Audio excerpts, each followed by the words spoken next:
Greetings, humans. You have entered the Command Zone, your destination for all aspects of Elder Dragon Highlander. Enjoy your stay.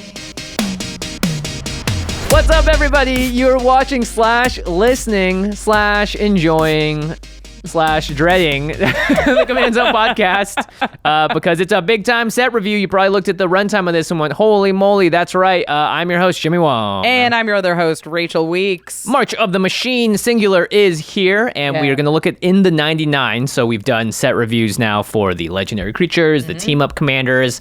We've done the pre-con builds with just a $10 budget this time, and this is the one that has been here from the beginning, which is cards from March of the Machine In the 99. Are they going to make a splash in the format? There's a lot to talk about, and we're not even talking about all of them. But before we get into it, let's mention our sponsors, cardkingdom.com/command. That's the place to go if you want to pick up March of the Machine product, if you want to get that pre-con, if you want to follow our pre-con budget upgrade guides, or if you just want to go nuts and buy an entire deck all at once, you can enter the list on Card Kingdom. They'll send it to you in one convenient, easy package, and also they have a great selection of cards to choose from. There's just so much to do on cardkingdom.com/command. Just check out the website yourself. Maybe you'll find one of their pre-con build decks really interesting to pick up if you're trying to teach a friend or do whatever it is. We love Card Kingdom, and we know you will too, and we know you also need to get magic cards because that's what we do in this game.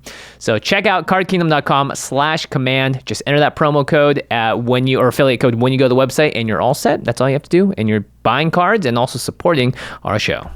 Once you have those cards in your hand from the Card Kingdom all in one tidy package, go to ultrapro.com/command to pick up all of the accessories that you need to protect your cards, to store them, to organize them, and keep them safe at ULTRAPRO.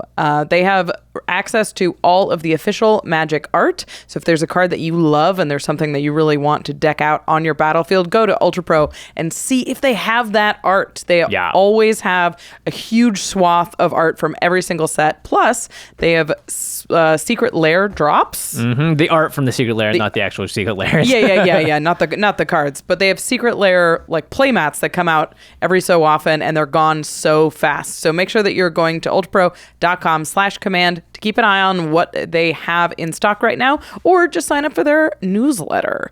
That newsletter is going to let you know when new products are in or if they have those special drops that go so quickly. Once more, support the show by going to ultrapro.com/command. Last way to support the show is directly at patreon.com/commandzone, the full thing.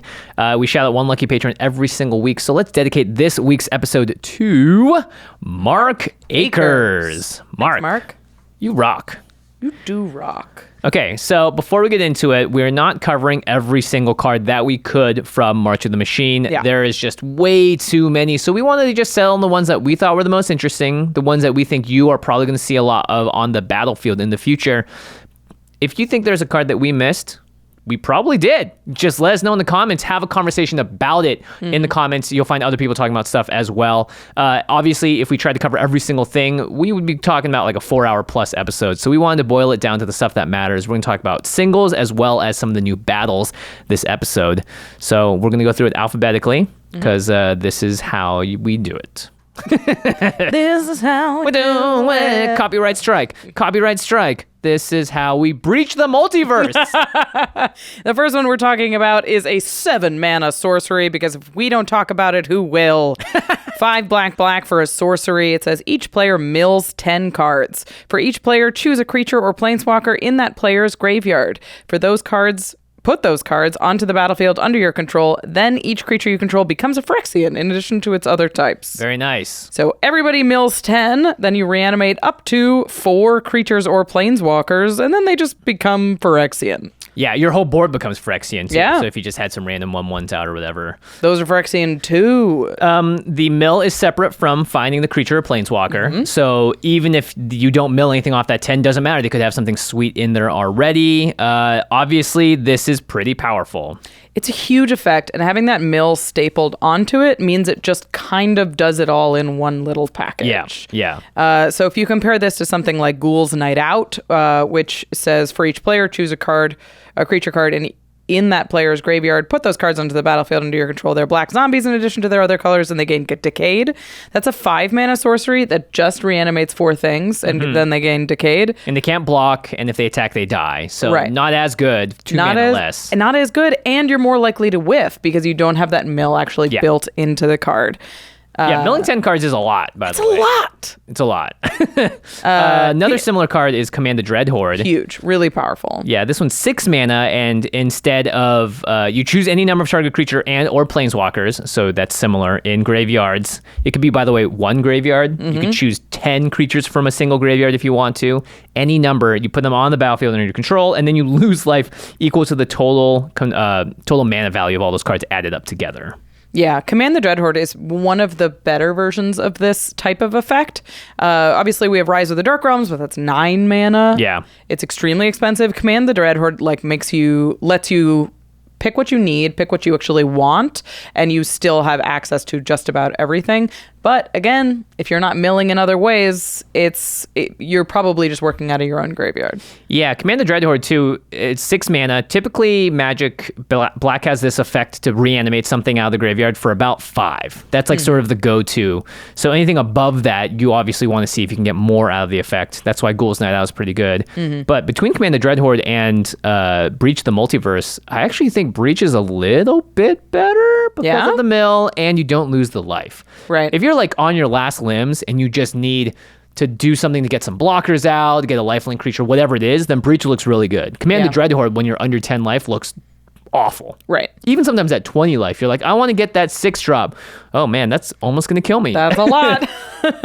Yeah, I think Breach is that board in a box thing that you're really looking for in these spells. And the difference between 6 and 7 mana not huge. Isn't huge. But in the late game, you're likely to have 7, and it guarantees that you get, doesn't all but guarantees that you get this board. Yeah, and you want to cast this probably later rather than earlier, just because, you know, when scary creatures get on the board, people will try and kill them. And so getting an Elesh Norn in someone's graveyard, knowing that you have that, you can actually start really planning around a Breach of the Multiverse that will maybe ice the game on the spot. Right.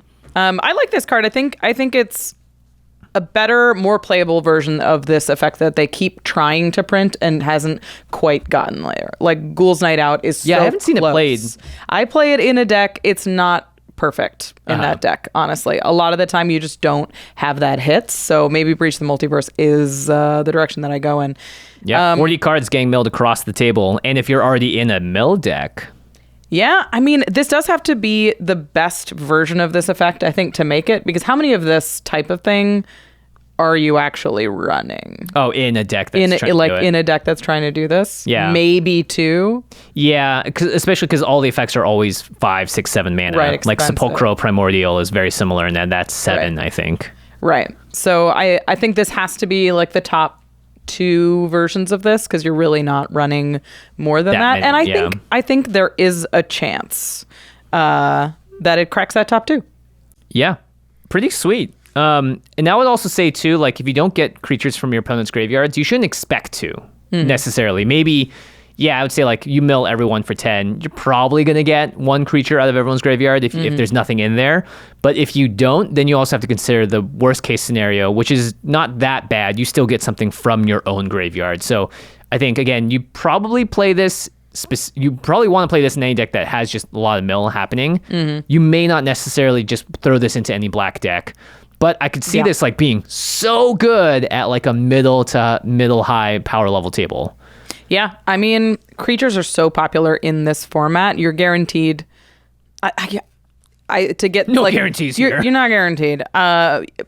And the odds are that you could get something that's very powerful in their deck and not necessarily powerful in your deck. Right. But it's 1 card that makes 7 bodies if you have, like, if you're sacking things, or if you just want more cards in your opponent's graveyard 4 generally. Bodies, you mean, right? 4 bodies. Yeah. I said 7. 7 mana. God, 7 mana. That's what I was. You get 4 bodies out of this. So if you're in a deck that's sacking things for value, that's huge. You have to make sure that you can use creatures that aren't necessarily hyper synergistic with your deck. Yeah. And this looks really good after a board wipe too. It sure does. You could get a Reclamation Sage or something that brings a card back, right? There's all these ATBs that you get incidentally from this sort of stuff, or just static effects like Elesh Norn. Something that's interesting about this card is that we like that it mills 10 cards, but it doesn't necessarily it pairs very poorly with some cards that go in decks like this, like Living Death. Oh, right, because Like you're giving them because stuff. you're milling your opponents for 10 and then making their graveyards better. So it doesn't necessarily go right into every deck that has Living Death, or if you're running Exhume or something, this cares card about the top. isn't great. But it does pair very well with Command the Dreadhorde, Rise of the Dark Realms, Stitch Together, yeah. Like Dredge the Mire. Dread Return. These... Like, it pairs well with a lot of reanimation spells, but if you're just doing, like, if your main win con is a Living Death, it may not be the best version of it. All right, in the 99, I think there's just so many decks that this could be played in. Sidisi Brood Tyrant is just the classic. You're already milling. There's the new Kroxa and Kanoros. I like it a lot here. That wants to have 5 creatures in its graveyard. So milling 10 is, right, we always talk about cards that like come in and mill you 3 and being like, wow, what a great value. So milling 10, it seems really good, especially because that commander is also 6 mana. So there's a really nice pair up there, right? 6 to 7. Yeah. And then you have like Phoenix that just mills everyone if you're going to go for that strategy. Then you're going to be playing more of the reanimate type spells that get stuff out of opponents' graveyards. It's great in a deck like Phoenix because you know that you're getting value out of those creatures sort of no matter what they do. You're like, oh, I'll just get the biggest thing out of your graveyard and use it to mill people additionally with Phoenix. Yeah, and I think if you're playing Phoenix type decks too, there's a lot of cards that just say exile all opponents' graveyards now. So you may be looking to run more of those cards in a deck like this too, because it could be like I'm going to turbo mill everyone to like get what I want out of their stuff, but everyone else has graveyard synergy, so I need ways to stop them from using it as I pop off too. Yeah. So be careful, especially when milling your opponents. This does give them some value too. Commander decks have recursion in them. Yes. So be a little careful. Make sure you're getting more value out of it than they are. And try to win the game. Cast a 7 mana spell that grabs stuff like that. Yeah. Okay, next up we got Chandra, Hope's Beacon. Chandra wasn't completed, right? She was like one of the other ones. No, she's good. She's too hot. Literally. So this is 4 red for a 5 loyalty planeswalker, and it has a static ability that says whenever you cast an instant or sorcery spell, copy it. You may choose new targets for the copy. This ability triggers only once each turn. And then it's got 3 abilities. The +2 is add 2 mana in any combination of colors. The +1 is exile the top 5 cards of your library until the end of your next turn.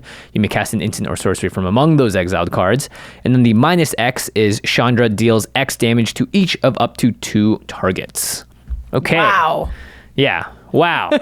There's been a few 6 mana Chandras. This one is up there. I mean, this one requires a little bit more of a build around than some Chandras that we've seen. Like the other 6 mana Chandra that makes emblems is a little less of a build around, but this one's so powerful. Super build around, yeah. Yeah. You want to be able to get use of that first ability the turn you cast Chandra, though. So 6 mana is good, but you also get 6 mana +2 to add 2 mana, or if you just have more than 6 mana, you should definitely not just play her and do nothing that turn. Yeah, this is not a play her and pass type of planeswalker. So I think what I really like about this is this +2 ability to add 2 mana in any combination of colors. So even if you do tap out for Chandra, you can immediately get a little bit of value out of that if you have a little instant or sorcery to follow it up with.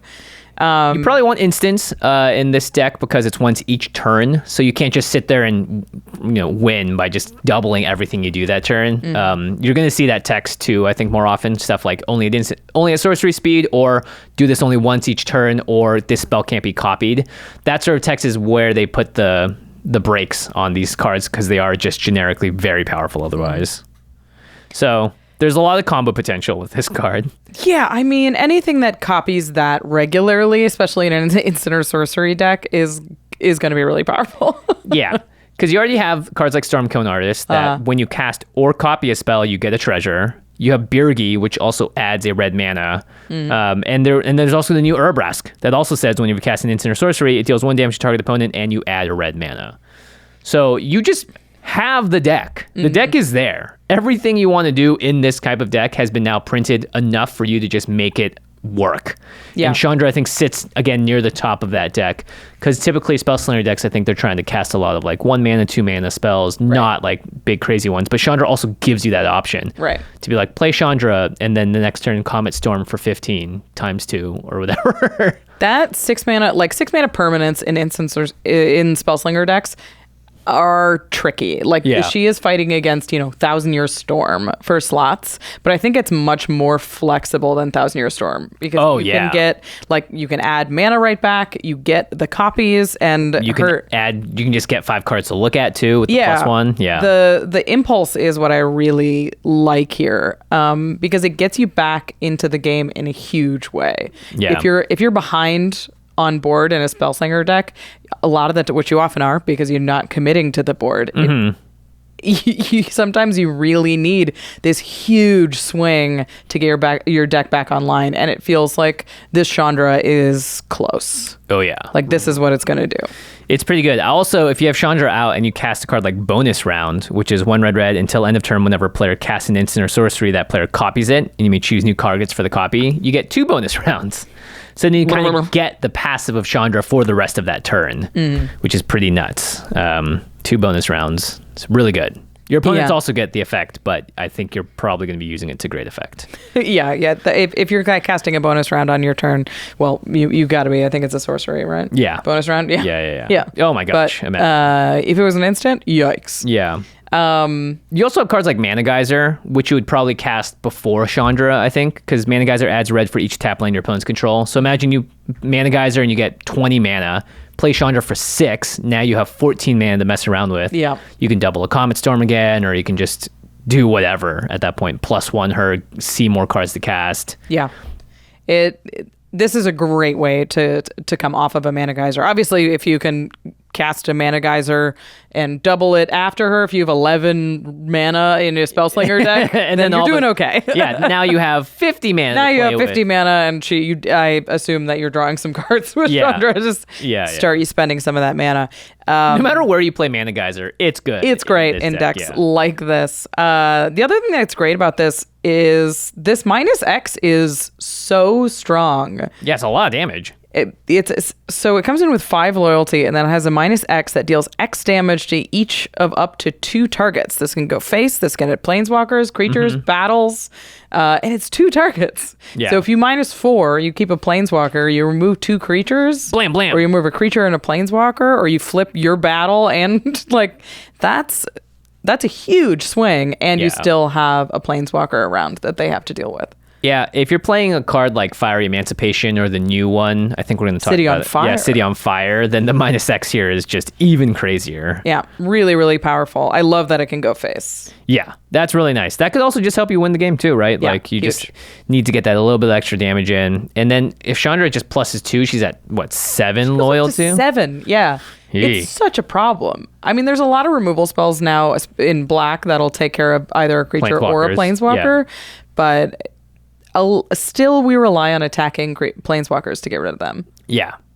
I very rarely kill planeswalkers with spells. Yeah. I feel like. Yeah. You just hit it. You're like, I'll tag you with a Sakura Tribelder, then I'll sack the Sakura Tribelder. Yeah. Okay. Let's move on to this next one. It's a fun one. This is Chrome Host Seedshark. What does that even mean? Look. 2 and a blue for a Phyrexian Shark. It has flying. It is a 2/4. It says whenever you cast a non-creature spell, incubate X, where X is that spell's mana value. Ooh. We haven't talked about incubator tokens, so let's just mention them. Right. They come in on one side, which is just an artifact, and you put that many +1 counters on it. Whatever the incubate Whatever X the X is. Yeah. There's cards that say incubate 1. It comes in with 1 +1/+1 counter, but it's still just an artifact. But the artifact has the ability on it for 2 mana at any time. Flip it, and it becomes a Phyrexian artifact creature that's a 0/0, and then the +1/+1 counters are still there. Yeah. So it makes you creature tokens, sort of, but it makes artifact tokens right away. Yeah, and if you wait to do it, it has haste, basically. If you do it the same turn that it incubates, it has something sickness, but if you wait till the next turn, it can attack and do all the stuff. Yeah. So obviously this is reminiscent of a favorite in Commander, Shark Typhoon. Yeah, this is a 6-mana enchantment that says whenever you cast a non-creature, you create an XX blue shark creature token with flying, where X is the spell's mana value. And it's very similar to like Dika Fractal Theorist. Oh, yeah. Which is a 5-mana human wizard. Whenever you cast an an instant or sorcery, you make a 0/0 blue fractal creature token and you put X +1/+1 counters on it, where X is that spell's mana value. Okay.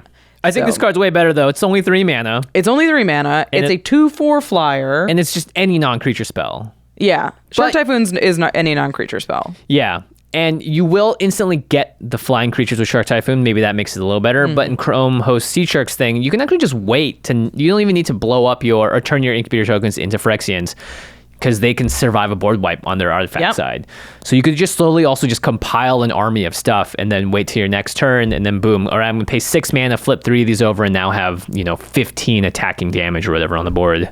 Yeah, I mean, these Incubate tokens are expensive, but they are kind of sneaky, because you're like, oh, they're just artifacts, like I don't have to worry about them until you do. Yeah. And then you're dead. Yeah, they can be instant speed blockers. They have a lot of potential. And I found myself getting higher and higher on clue tokens, which take 2 mana to activate. At first I was like, this is too much mana.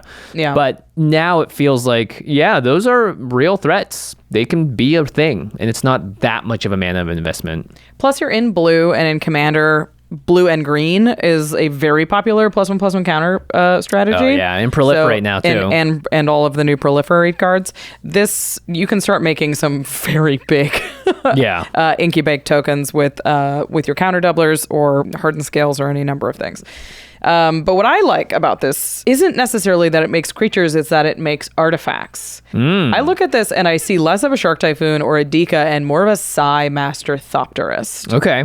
Because Psi says whenever you cast an artifact spell, you make a 1/1 Thopter artifact creature token with flying. And Commander has so many ways to take advantage of artifact tokens. Of artifacts, yeah. This is a very common strategy that we've seen lately. Like I'm putting Chrome Host Seedshark right into my Galazeth Prismari Dragon's Approach deck. Dragon's Approach. They're coming. That's cool. Yeah, because it says artifacts you control have tap, add a mana of any color, and then you spend this only to cast an instant or sorcery. So now all of your Incubator tokens are mana rocks. Right. And it's even better that they're not creatures because they don't have summoning sickness. Right. So I can tap them for mana right away. And then if I'm out of cards, I can flip them all over and start attacking and for some damage. Yeah, that's really nice. Yeah, also Urza Chief Artificer that wants to, give your artifact creatures menace and also has affinity for artifact creatures, which is pretty good because the Phyrexians, when they flip, are that. So yeah, I feel like there's a lot of synergy here with Sharktefacts. Yeah, a lot of decks that just make artifact tokens, these tchotchke decks that I'm going to make it happen. Tchotchke decks. Yeah. It's the decks that make all sorts of the clues and treasures and blood and whatever artifact tokens. Academy manufacturer decks. Yeah, they tend to win with like a Cyberdrive Awakener or a Rise and Shine, both of which turn your non-artifact creature tokens into creatures and make them bigger. Yeah. And these are perfect for that. Cyberdrive Awakener, when it enters the battlefield, it says, until end of turn, each non-creature artifact you control becomes an artifact creature with base power and toughness 4/4. And it has +1/+1 counters because already. And Cyberdrive Awakener gives them flying. That's right. So if you cast this with like 4 or 5 Incubate tokens, you should kill someone. Those are like 7/7 flyers in a deck like that. And you're probably going to just kill someone that turn. Right, absolutely. Pretty good, yeah. And then you also have Flux Channeler, which whenever you cast a non-creature, it proliferates. So it feels like you're just popping off at that point. Yeah, this is a great way to make more artifact crap. Nice. I love it. Yeah, and because it costs 2 mana to flip these over, you can also play a card like Krark Clan Ironworks, just the classic combo thing, because you can sack them now for 2 mana and flip 1 or just use that mana anywhere else. Yeah, I think we're going to see a lot of Chrome Host Seedshark. I think it goes in a lot of decks that we just like to play as Commander players. Yeah, it does not need to care about Phyrexians at all. It might just want a way to make more artifacts. Yeah. Right? Or just, backup win con. Yeah, and they just have the fact that they can just become things later on. That's pretty nice. Also, doesn't Tezzeret turn things into 4/4s and stuff? Doesn't he have that sort of mass animate ability? I know one of them does similar things. There's so many Tezzerets. There is one of them. There is a Tezzeret, the new one, that says activated abilities of artifacts you control cost 2 less on each turn. I didn't even think about that. The first one, right? No, it's the most recent one. Oh, from Neon Dynasty. Don't quote me. Well, it makes sense because he's kind of the big bad that they're sort of setting up in the story too, right? Yeah. For So you can things. like flip an incubate token every turn for free, basically, if you have that. Nice. That test. Speaking of new staples, This city is on fire. It's City on Fire. It's 5 red, red, red for an enchantment with Convoke. Don't see too many of those, so you can tap any number of... your creatures can help cast the spell. If you have 8 1/1 red goblin creature tokens, you can tap all of them and cast this for free, kind of.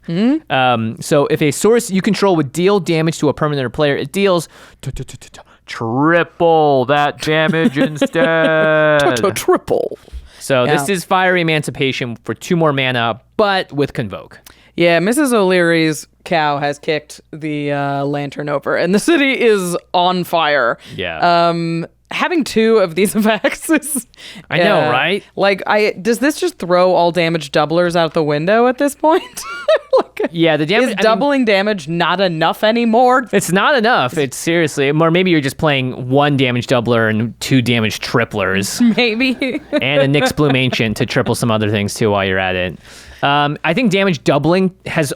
Whenever it happens in games, it's usually good enough to kill people. And Yeah. damage triplers is not just good enough, it actually makes it easier for you to kill multiple people. Right. Because even like a 3/3 flyer deals 9 damage.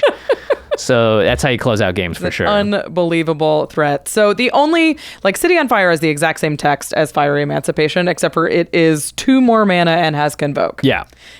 So we know it's powerful. We know this is an effect that we want. The question is, how good is Convoke in red? Yeah, and are you going to be playing it in the same decks you play Fiery Emancipation? Right. So it's interesting because you're thinking, oh, well, Spellslinger decks want to have this triple damage. My Lightning Bolt does 9 now or whatever.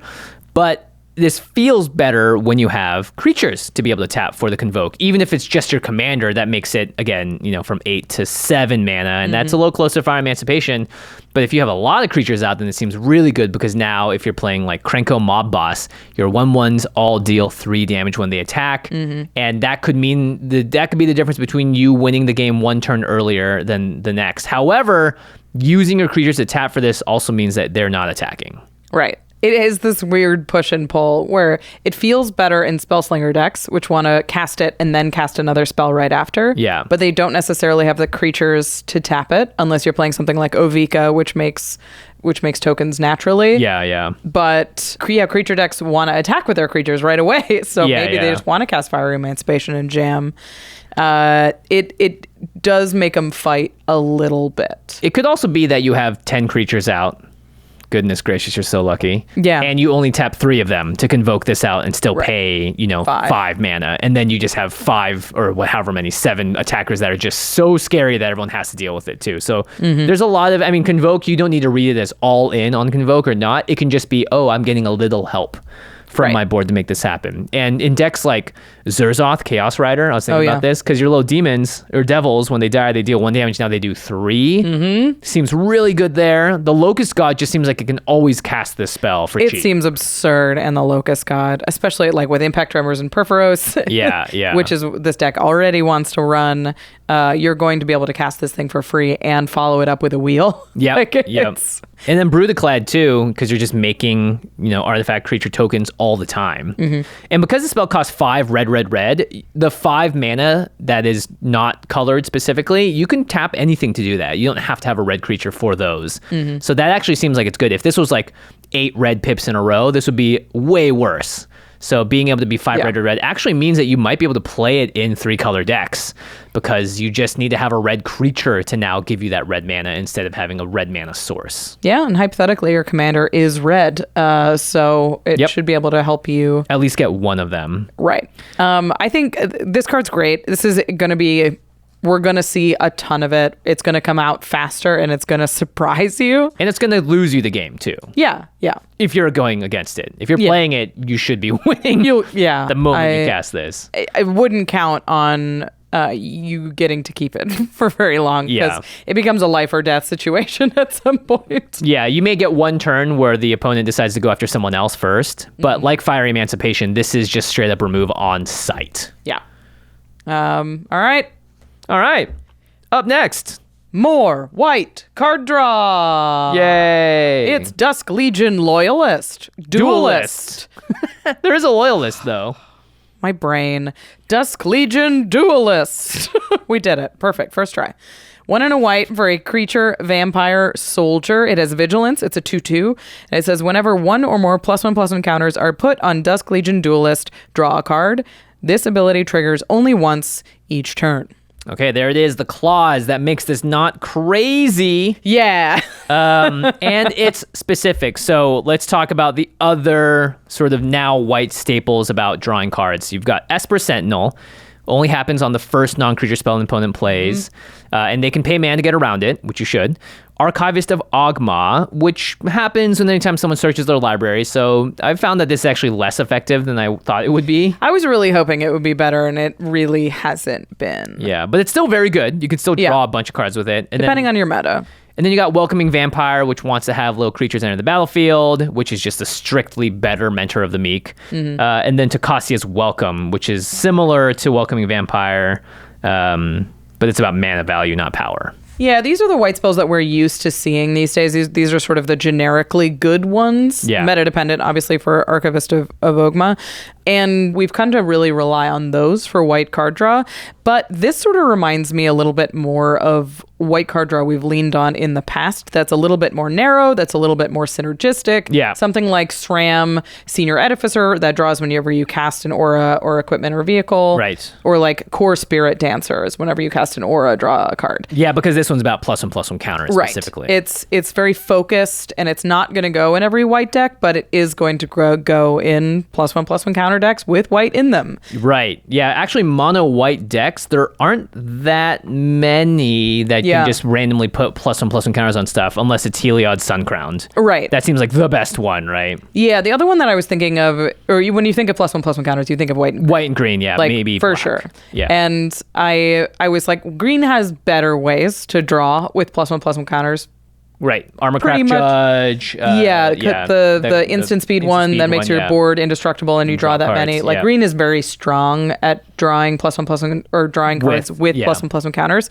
So it makes sense that this would go in a deck that isn't necessarily as green heavy, like a Heliod's Uncrowned or like Brina the Demagogue. I think it's pretty good. It's whenever a player attacks one of your opponents, if that opponent has more life than another one of your opponents, that attacking player draws a card and you put 2 +1/+1 counters on a creature you control. Right. So you get to draw a card too. Ooh, that's nice. You get to draw a card and it happens every turn.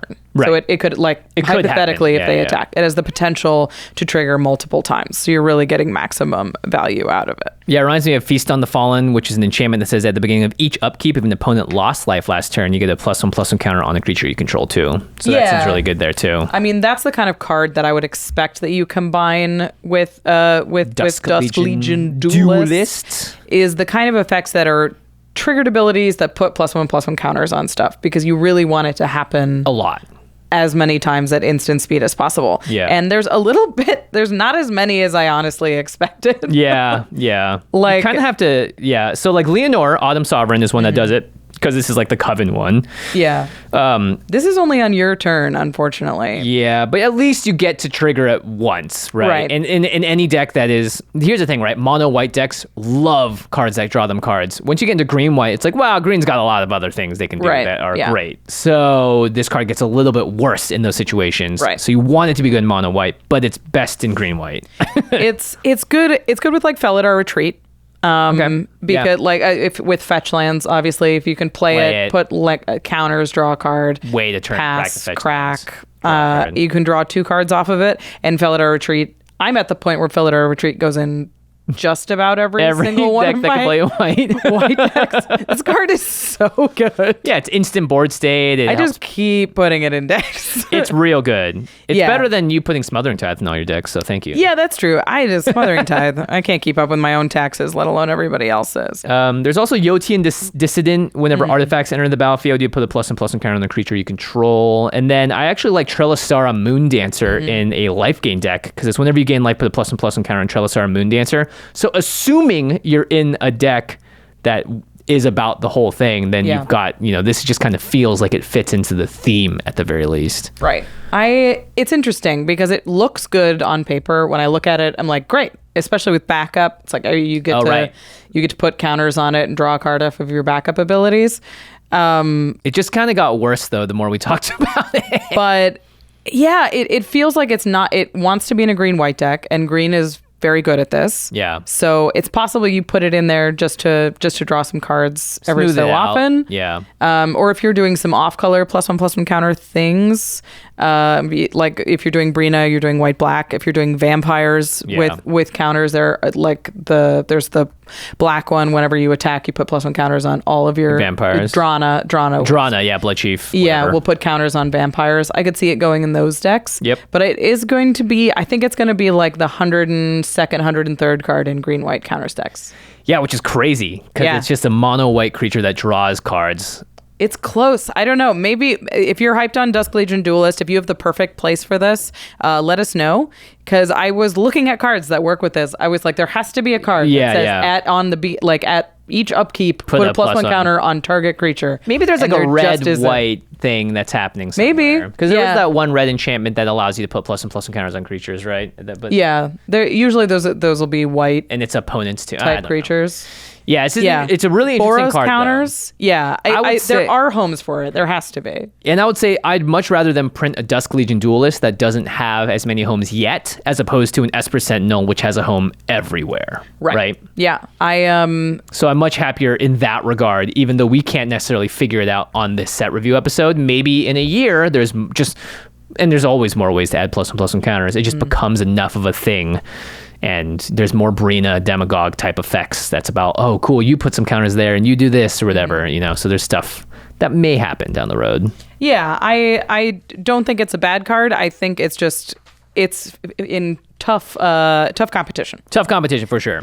Here's a card that's not going to be in tough competition. Nope, this is going in a lot of decks. Yeah, it's Faerie Mastermind. It's Yuta Takahashi, the world champion of XXVII. That's what, 27? Yeah, I think so. 1 in the blue for a 2/1 flash flying fairy rogue. Whenever an opponent draws their second card each turn, you draw a card. And then 3 in the blue, each player draws a card. So on someone else's turn, that will be their second card for the turn, most likely. You get to draw another card too. So it's 4 mana, each player draws a card, you draw 2.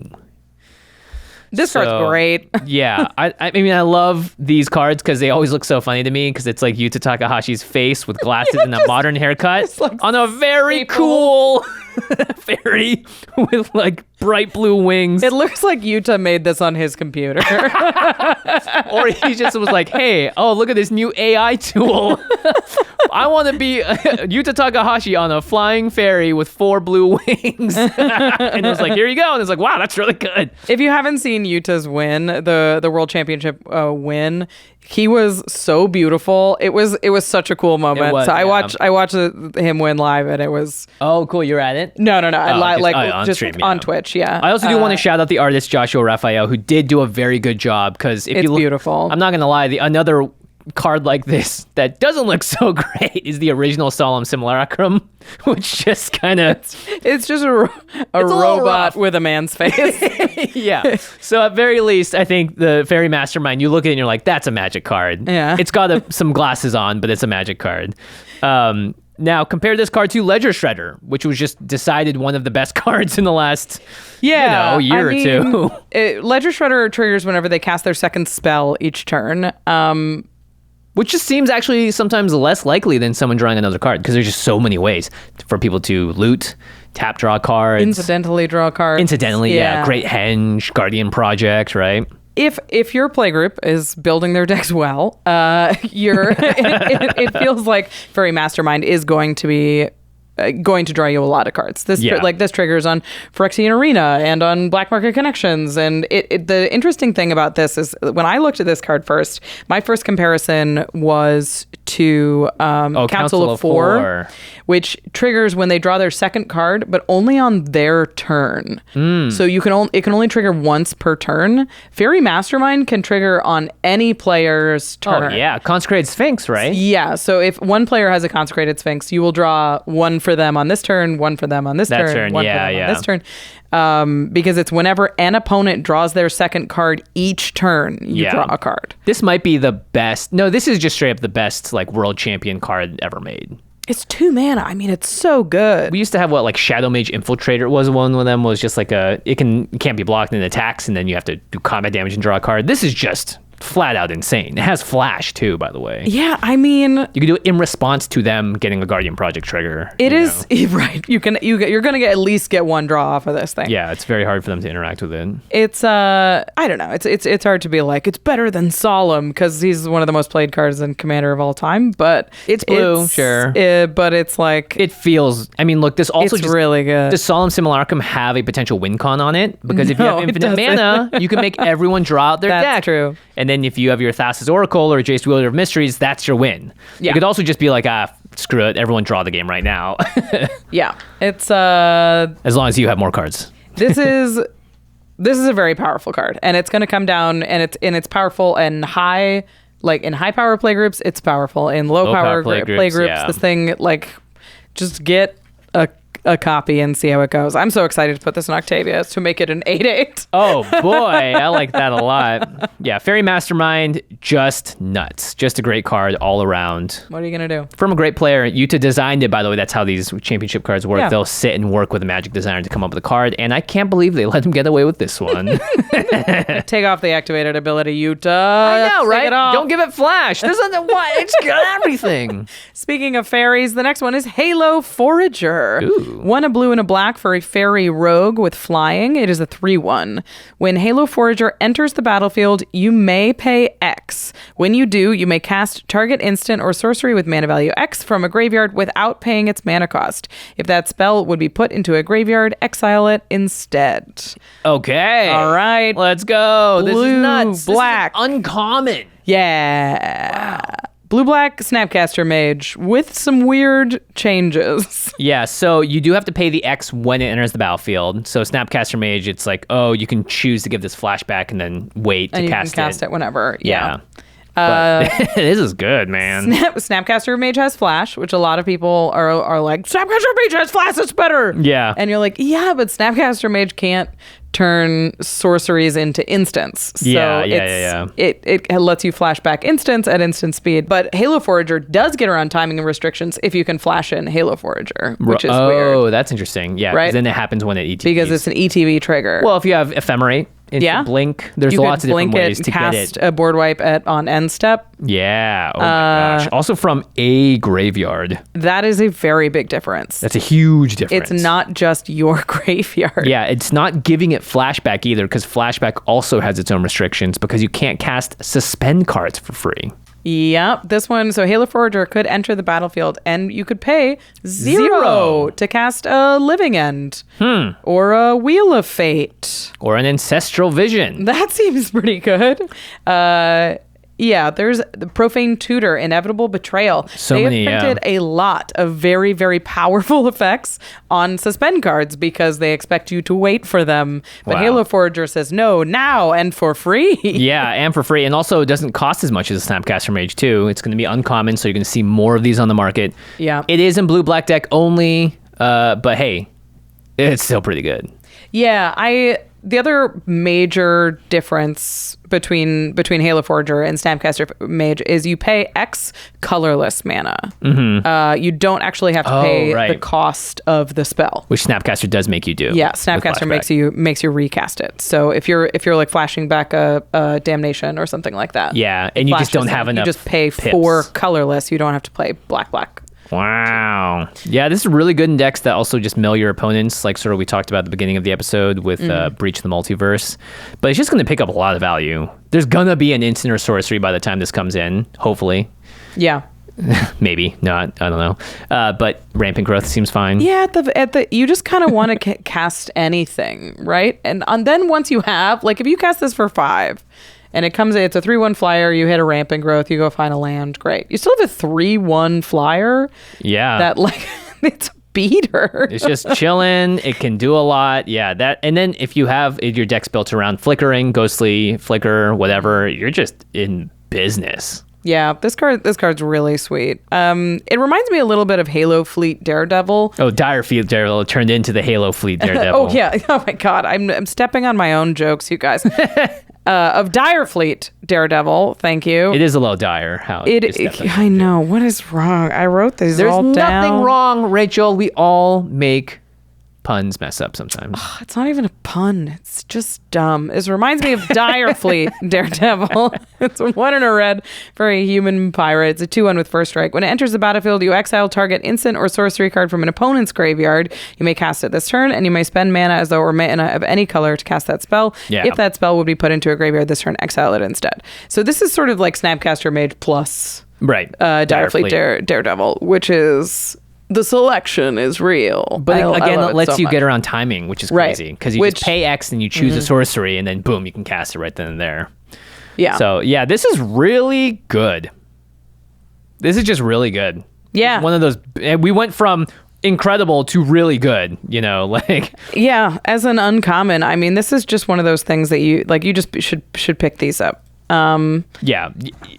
Any deck that plays blue and black and you're just looking, especially I love these kinds of cards for new deck builders that don't have the optimized everything. This gives you the flexibility to play from other people's decks. You have just a card that is sometimes you just need a 3/1 flyer to block their killer thing. And then sometimes you just get the best removal spell out of their deck while you're at it. 4 mana, play a 3/1, get a Path to Exile. Yeah. Seems very doable. Yep, I like it a lot. Okay, moving on to an 8 mana spell. It's the Hoarding Broodlord. It's 5 black for a 7/6 dragon with Convoke. So just like the other one we talked about. Flying, it says when Hoarding Broodlord enters the battlefield, search your library for a card, exile it face down, then shuffle. For as long as that card remains exiled, you may play it. And spells you cast from exile have Convoke. So that could have just been an enchantment on its own. Spells you cast from exile have Convoke. But this is a 8-mana dragon, hopefully costs less. You tutor something out, then you have to pay the real mana cost to play it, but it seems pretty good. Yeah, so this looks like a Runescarred Demon, a Burning Rune Demon, like a Sidisi Undead Vizier. This is a big black creature that ETBs and just finds you a thing. And yeah, it does good stuff for you. which is great. And then on top of that, it has this spells you cast from exile have Convoke so any ability. Spell.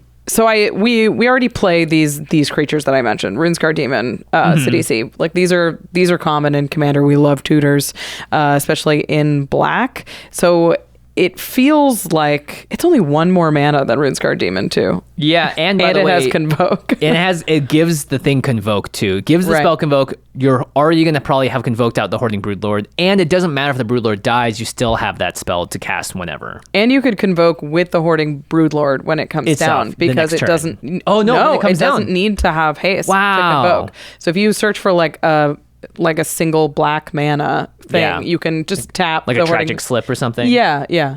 Like a Tragic Slip or a Defile or any kind of like a, I don't know, maybe you're searching for a Stitcher Supplier. I don't know what your life is, but you can immediately cast it. That's just cool. by tapping the Broodlord. Yeah, Broodlord. Well, so are you able to build around casting stuff from exile in black?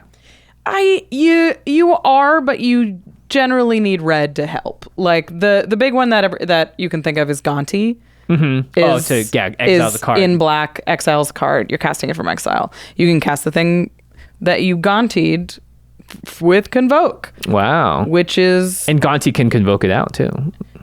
Yeah. There's just... Convoke is good. Everyone. Yeah. It just means your spells cost like 2 or 3 less. 2 or 3 less, yeah, and it can surprise people. You can chain together spells in ways you wouldn't be able to before, because you can play a creature that becomes a Convoker for later, right? Yeah. I mean, this is going to be great in all kinds of like black-red exile decks that we've seen become popular. Prosper being at the top of that list. Oh, yeah. Oh, my gosh. Prosper seems like an auto slam dunk in a Prosper deck. Yeah.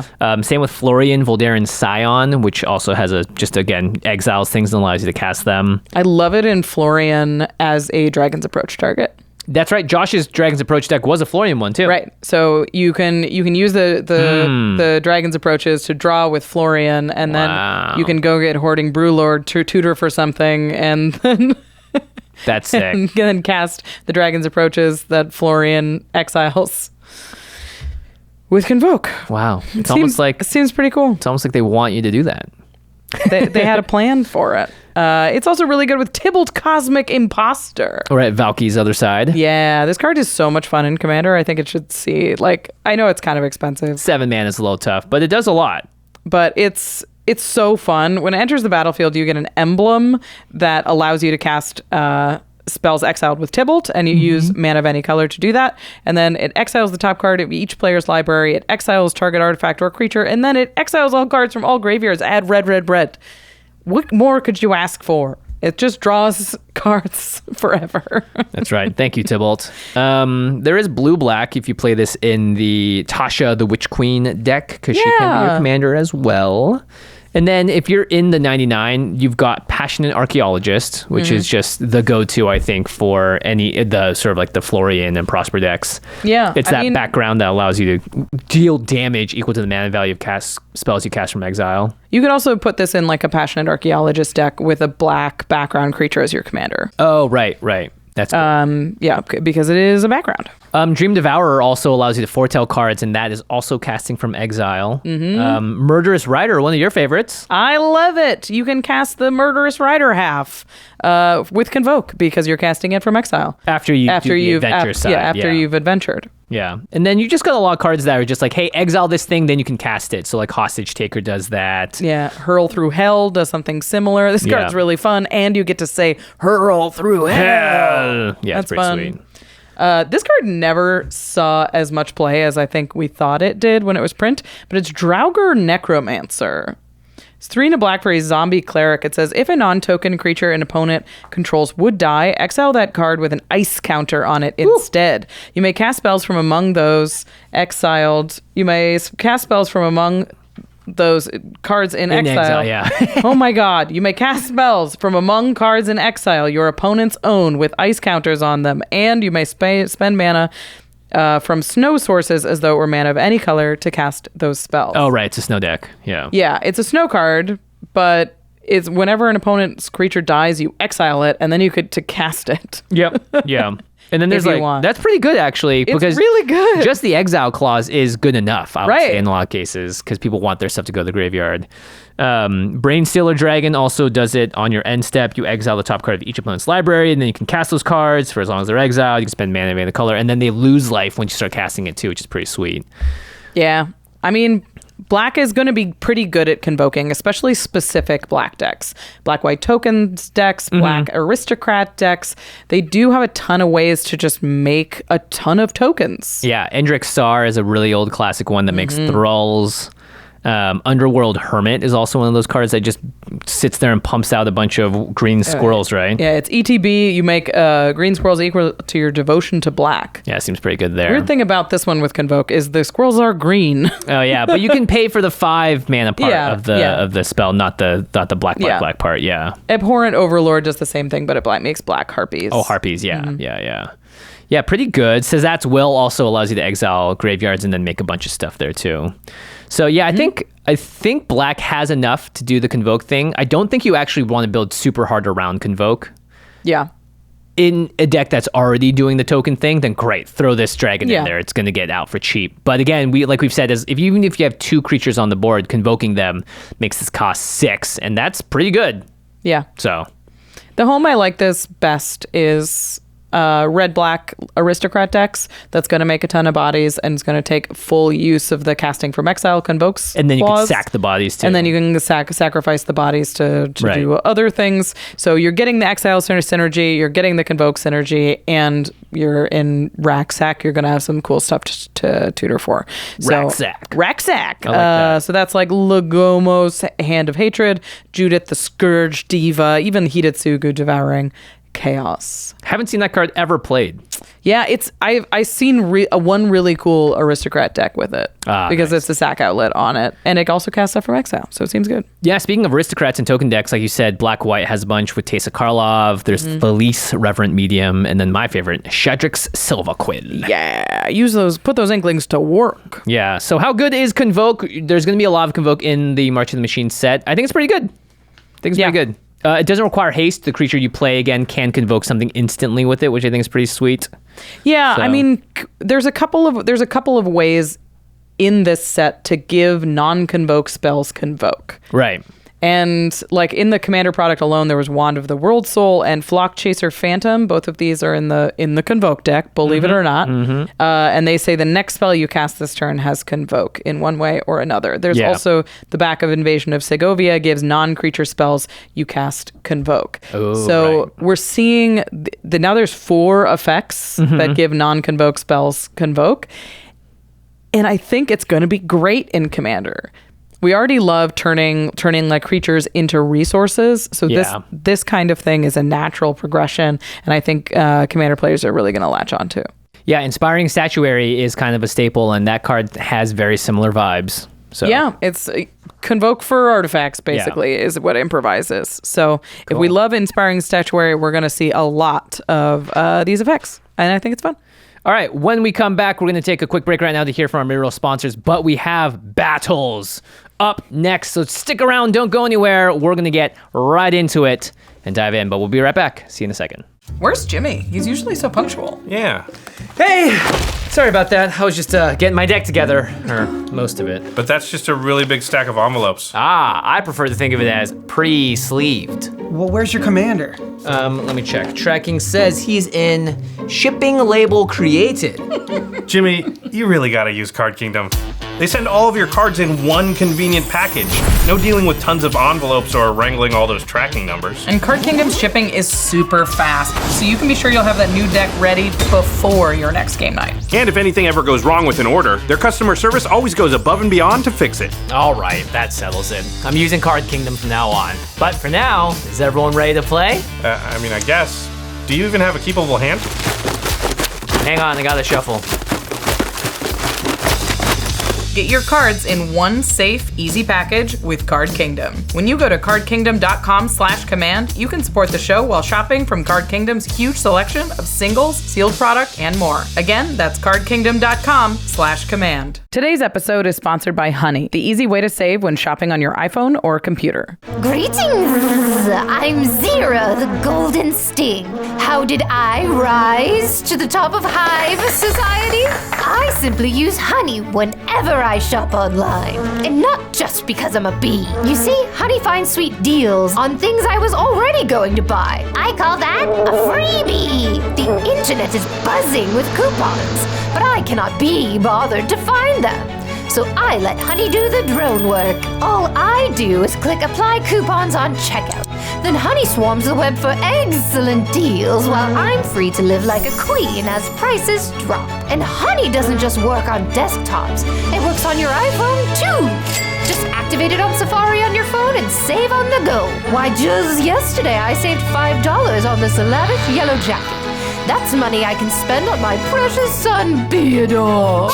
Off. Beador, language! If you don't already have Honey, you could be straight up missing out. And by getting it, you'll be doing yourself a solid and supporting this show. Get PayPal Honey for free at joinhoney.com/commandzone. That's joinhoney.com/commandzone. So, big in-person Magic events, they're back in full swing. And when you're preparing for a MagicCon, you need to remember the essentials. Your Magic decks, your Magic apparel, your deodorant, please don't forget that one. The most important essential of all, staying hydrated.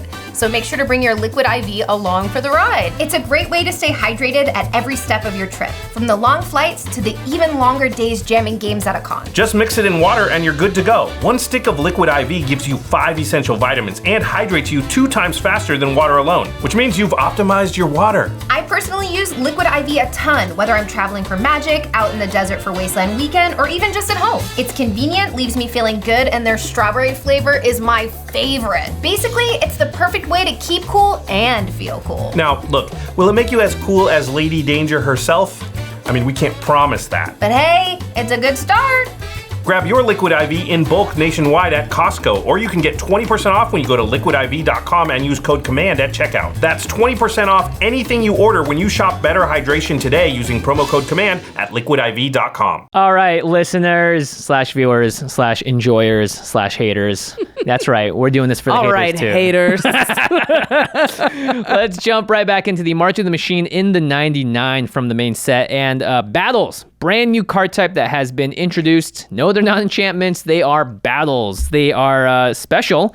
And we haven't really played that much with them. Yeah, battles are new and they're sort of strange. If you haven't read what they are yet, basically it says these are siege battles. So this is how sieges work. We're not necessarily sure if this is how all battles are going to work. Right. As of right now, that's it. Sieges say battle-siege. Siege. Sorry. Yeah. All right. So as far as we know, it says as a siege enters, choose an opponent to protect it. You and others can attack it. When it's defeated, exile it, then cast it transformed. Right. So on its first side, it's a sideways card that has a cool battle sequence, and it's got the usually number, some kind of ETB. Yeah, and the number on the bottom right is the defense counters. So it's very similar to like a planeswalker with loyalty counters, and you attack it or do damage specifically to it. Stuff that says deal damage to any target can do it. And then those defense counters go down. When it hits 0, the card gets exiled, and you can cast it on its other side transformed. Yeah. For free. So they're pretty sweet, but they're sort of strange in multiplayer. Like anybody but the defender can attack it. You give it to someone else when you cast it, and they have to now defend it, and they use their creatures to defend it as though they own the planeswalker, but they don't actually get the effect of what's happening on it. But regardless of who defeats it, you, the owner of the battle, get the backside. Yep.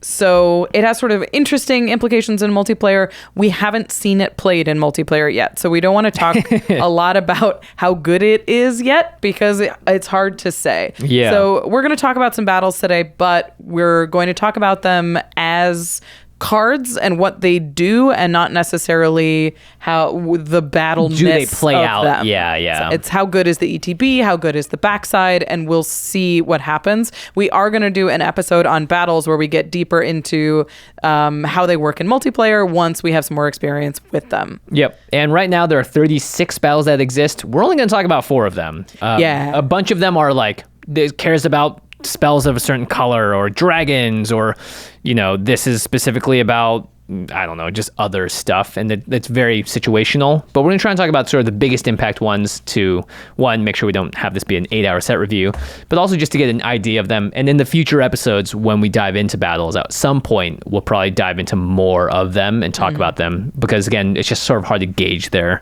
abilities right now. All right. Without further ado, let's talk about the invasion of Ikoria. Woohoo! Green, and X for a battle siege with 6 defense counters on it.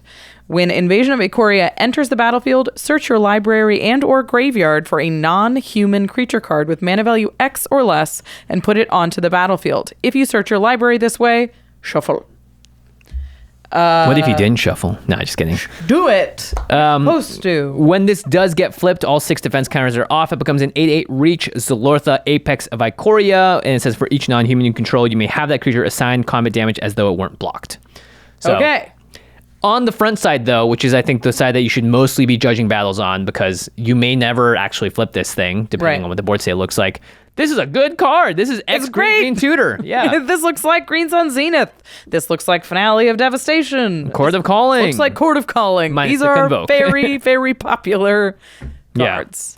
Yeah, and not to mention everyone in green decks, they love to have creature tutors like this because you can get ETB abilities off it. You can get a game-ending ability off it. You can still grab Dryad Arbor off it and kind of ramp yourself. Yeah, you pay green. It's ramp and growth battle style. Yeah, battle style. The cutest move that I saw with this is that you use the Invasion of Ikoria to go find Vampire Hexmage, which is a 2-mana vampire that says sacrifice it, remove all counters from target permanent. Okay. Bingo. Target battle. So you remove all the defense counters and you immediately have a Zilortha. So yeah. It's a 4-mana 8/8 with reach that makes your team, your non-humans, unblockable, basically. That's funny. You also wrote down Glissa Sunslayer, which allows you to remove counters and permanents when she deals combat damage. So yeah, there are ways to cheat that part a bit. Yeah. But I really think this is just like, this is how you get another way to get your Crater Hoof out, or your Pathbreaker Ibex, or whatever version of that card that your overwhelmed deck needs to get to win.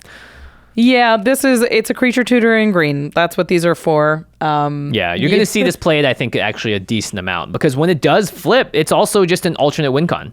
Yeah, I mean, it flips and it makes it says that they deal damage as if they were not blocked, right? Yep. Yeah.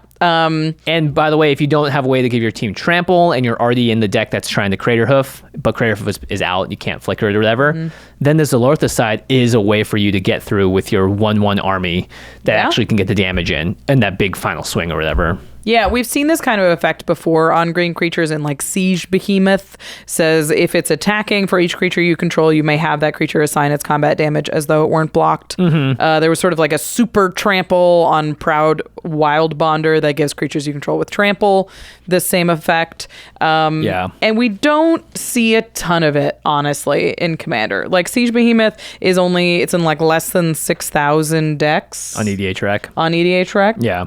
And it's basically the same. So I think that this will be a tutor, and if they forget that they have a battle or something, and you happen to get an 8/8 with reach, great. Yeah, pretty good, pretty darn good. That's some pretty good gravy. Okay, let's talk about the next battle here. It's the Invasion of Kaldheim. So sweet. So sweet. And the other side is Pyre of the World Tree. So it's 3 in a red for a siege battle with 4 defense counters. When Invasion of Kaldheim enters the battlefield, exile all cards from your hand, then draw that many cards. Until the end of your next turn, you may play cards exiled this way. And Pyre of the World Tree is an enchantment that says, discard a land card. This card deals 2 damage to any target. And then whenever you discard a land card, exile the top card of your library. You may play that card this turn. Let's just talk about this first half. We're going to talk about this ETB sort of weird wheel thing. It's super good, I think. It's so good. Because you don't lose the cards you're quote-unquote wheeling away. If you have a 5-card hand, you play Invasion of Kaldheim, you're down to 4 cards. Those 4 cards go off to the side. Let's say it's like land, card. Yeah. You draw 4 cards, and until the end of your next turn, you can play the lands out of that hand, you can play the cards out of that hand, or you can just let it go away and be like, I just need a fresh new hand. Yeah, I mean, the closest thing that we can compare these to is like a Valakut Awakening, which lets you bottom a certain amount of cards and draw some. Yeah, Wheel but you of lose the Misfortune, cards, you don't get them. Reforge of the Soul, like these effects are like what we can compare them to. Yeah. But this feels closer to like a Seagate Restoration in red. Yeah, it's pretty good. It says draw cards equal to the number of cards in your hand. Yeah, I think you don't love this if your hand currently is like all non-lands. Yeah. Because there's no way you're probably going to be able to cast all of them. But if your hand is just a couple of lands and a couple of other things, that seems really good because then you get to really make the most out of it.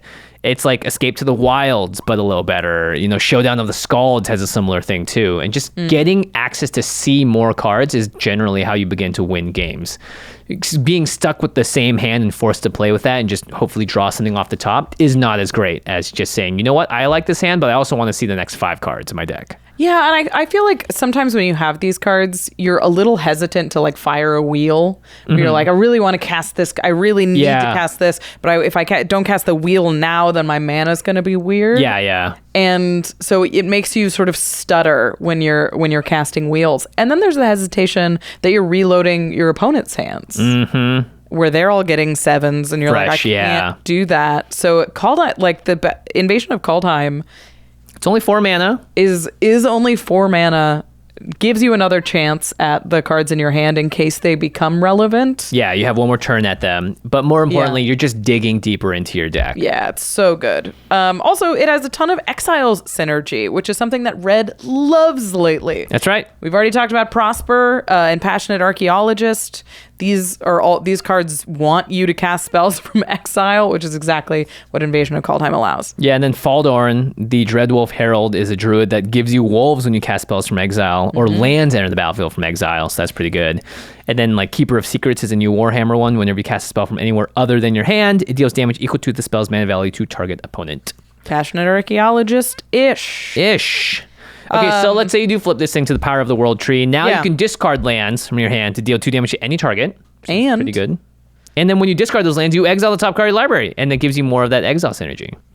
This reminds me of a card that I have tried to put in decks so many times, which is Tectonic Reformation. Oh yeah, me too. Each land in your hand has cycling red, is what it says. Right. And I have in so many decks, I'm like, this is the moment. Finally, this is the moment for Tectonic Reformation, and it's bad every time.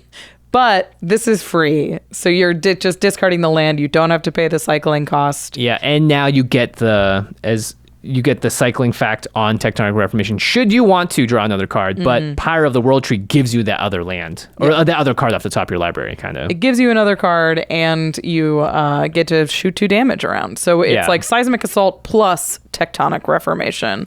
Yeah, it seems pretty good. I like this. Harnfell, Horn of Bounty is a similar thing. You can discard cards to basically exile the top card and play it. But there are a lot of ways to discard cards in general that are lands. So Lord Windgrace is just going to get a lot of incidental value off of the backside of this. Yep. Borborygmos and Fibblethip, we talked about that in our team up episode. They like discarding land cards as well. Now you're drawing even more off of that from the impulse draw, pretty much. And then Soul of Windgrace too. So lots of cards that are already about, hey, chuck those lands out of your hand. Yeah.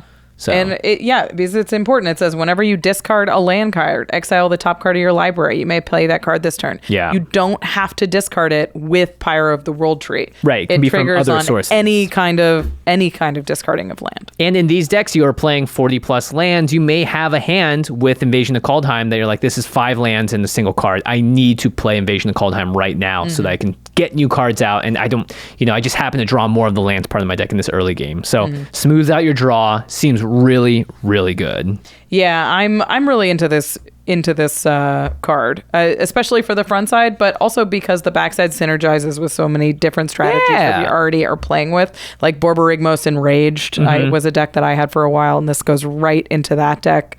It's really good with anything that has discard synergy if you can reliably flip it. So like any deck with a Glinthorn Buccaneer. Oh yeah, is whenever you discard a card, you deal 1 damage to each opponent. Pretty good. And Archfiend of Ifnir, similar. Yeah. Cycling or discard, you put -1/-1 counters on your opponent's creatures. Containment Construct, really good. Lets you play cards that you discard into exile, basically. And then Bone Miser is just like hey, when you discard, I like it. Let me give you some help.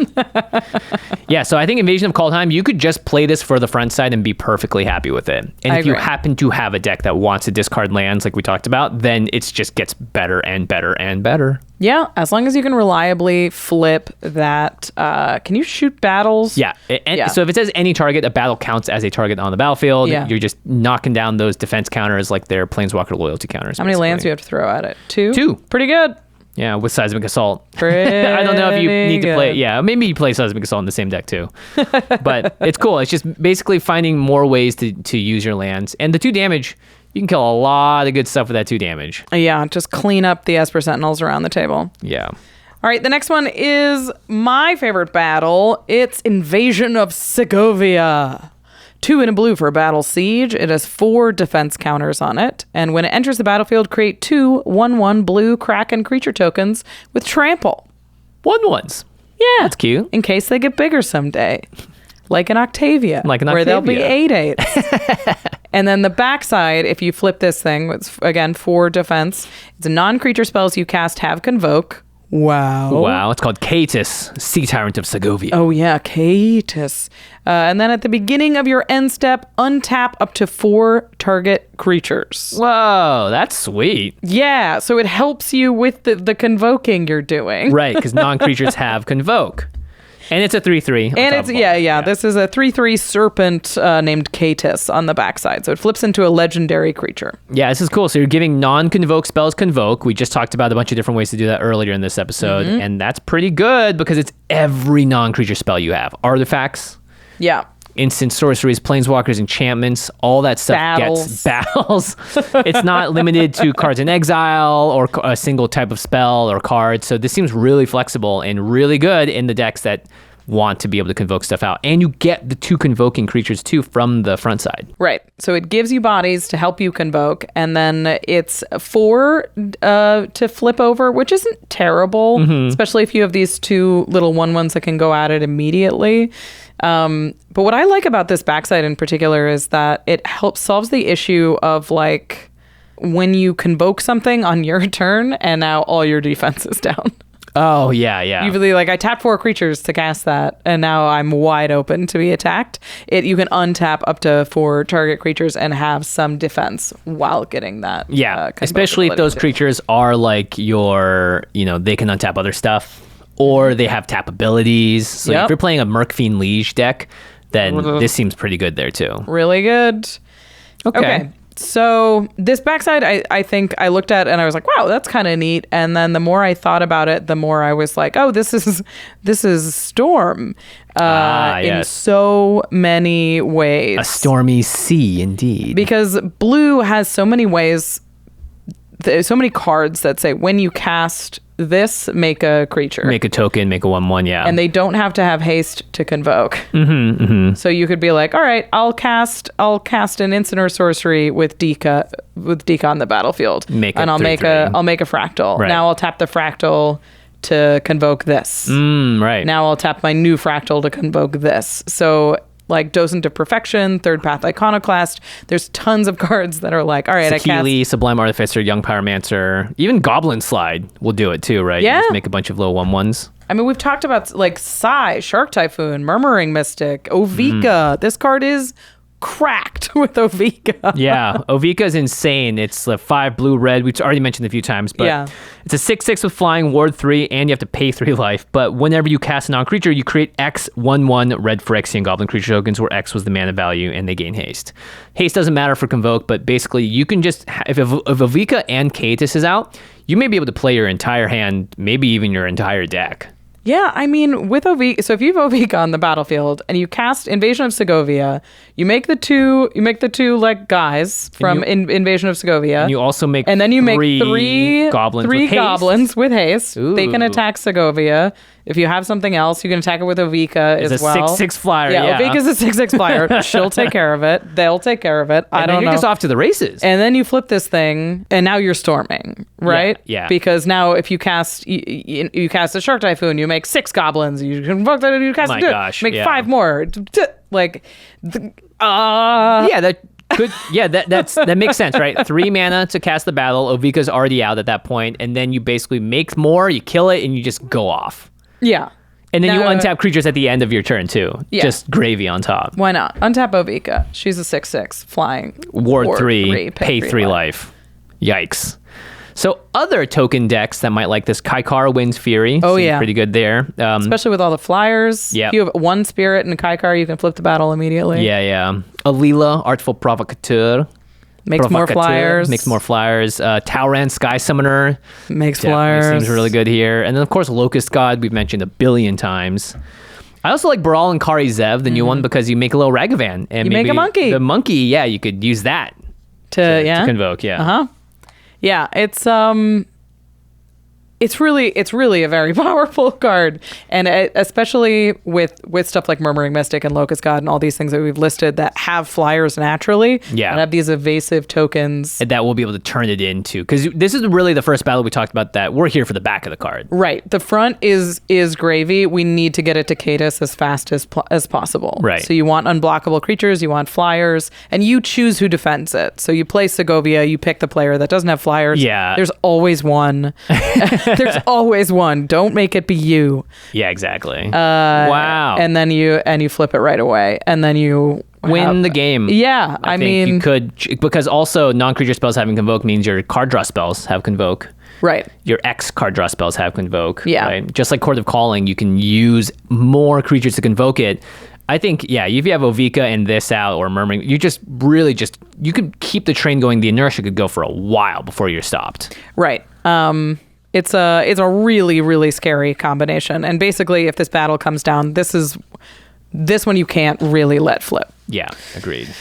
All right. Okay, let's Next move on. one. And the last one for now, it's the Invasion of Theros. 2 and a white for a battle with 4 defense counters. When Invasion of Theros enters the battlefield, search your library for an aura, god, or demigod card. Reveal it, put it into your hand, then shuffle. It's a tutor. We love it. Yeah, Also, a it finds white some cool tutor. stuff. Yeah, and then on the back is Ephara, Ever Sheltering, a 4/4 enchantment creature god. Ephara has lifelink and indestructible as long as you control at least 3 other enchantments. And then whenever another enchantment enters the battlefield under your control, draw a card. So it's an enchantress. Yeah, a constellation enchantress at that. Yeah, notably, this is a white-blue card because it has both the colors on the backside, so you cannot play this in your mono-white decks. Yes. But yeah, there's a lot of good stuff you can search up if you're grabbing auras in these colors. Yeah. Imprisoned in the Moon, Darksteel Mutation are both kill a creature or basically lock it away forever. Yep. Freed from the Real or Curiosity. These are both combo pieces that are auras. Will win the game in a lot of cases. Yeah, Gift of Immortality is also a combo piece, but it's a great, just recursive, powerful aura. It says whenever enchanted creature dies, return that creature to the battlefield under its owner's control, then return Gift of Immortality attached to it. And you get a draw on the other side of if you can get the enchantment thing flipped over. Yeah, it's enchantment in the battlefield. That seems cool. If you're finding a god, there's plenty to choose from. You got Heliod, you got Perforos, Locust God, Thassa Deep Dwelling, Scarab God. Now again, it's white-blue, so the ones that are other colors you played in your Jeskai deck or whatever, your Esper deck. But there's tons of gods. Yeah, and they're all labeled god. Doesn't seem like they're stopping that anytime soon either. Yeah, there will be more gods to search for. So if you have a Heliod combo, this is a tutor for Heliod. It's not the best one, but let's talk about the backside, because I think this is where you pick this card. Yeah. First. Yeah, because this is an enchantress. Yeah. And a constellation enchantress. So constellation means whenever an enchantment ETBs, something happens. It's not cast, which some enchantress are, like Argothian enchantress is whenever you cast an enchantment, Mesa enchantress whenever you cast.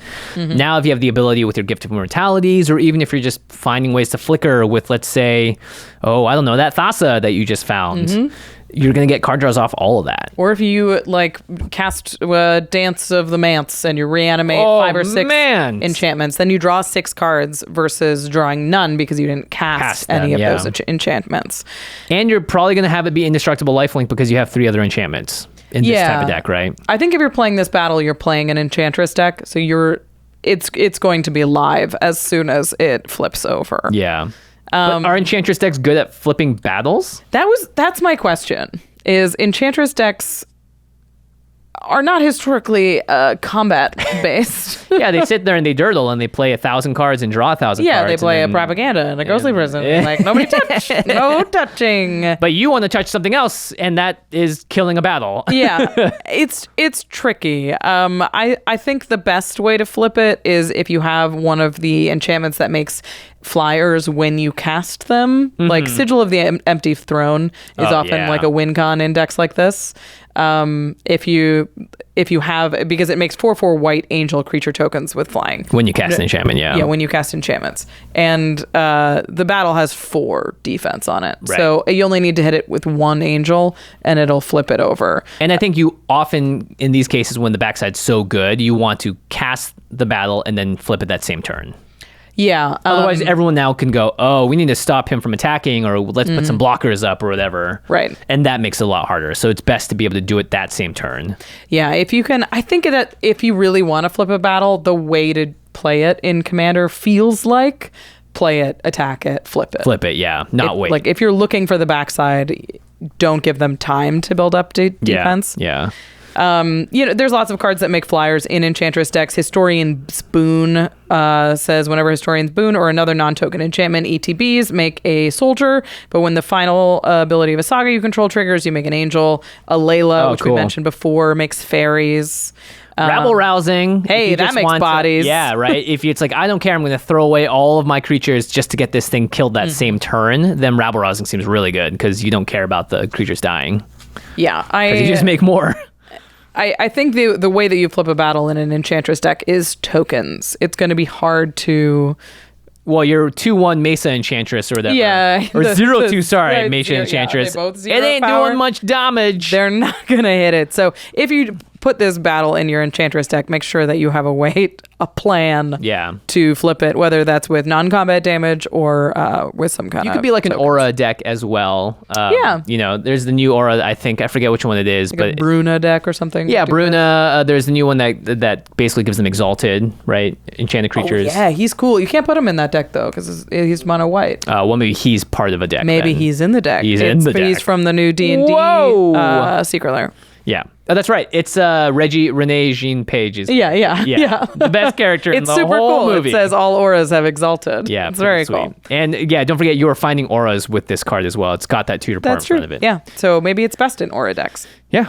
Okay, let's move on to, I'm going to see a lot of this card and I'm going to hate it. It's Ozolith, the Shattered Spire. Yeah, the Ozolith is back and it's green now. Ooh, and costs more mana. 1 and a green for a legendary artifact. It says if 1 or more +1/+1 counters would be put on an artifact or a creature you control, that many +1/+1 counters are put on it instead. It continues. +1. 1 and a green. Tap. Put a +1/+1 counter on target artifact or creature you control. Activate only as a sorcery. It continues. It continues. Cycling 2.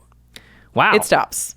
But you did get to put another +1/+1 counter on it. Yeah. Plenty.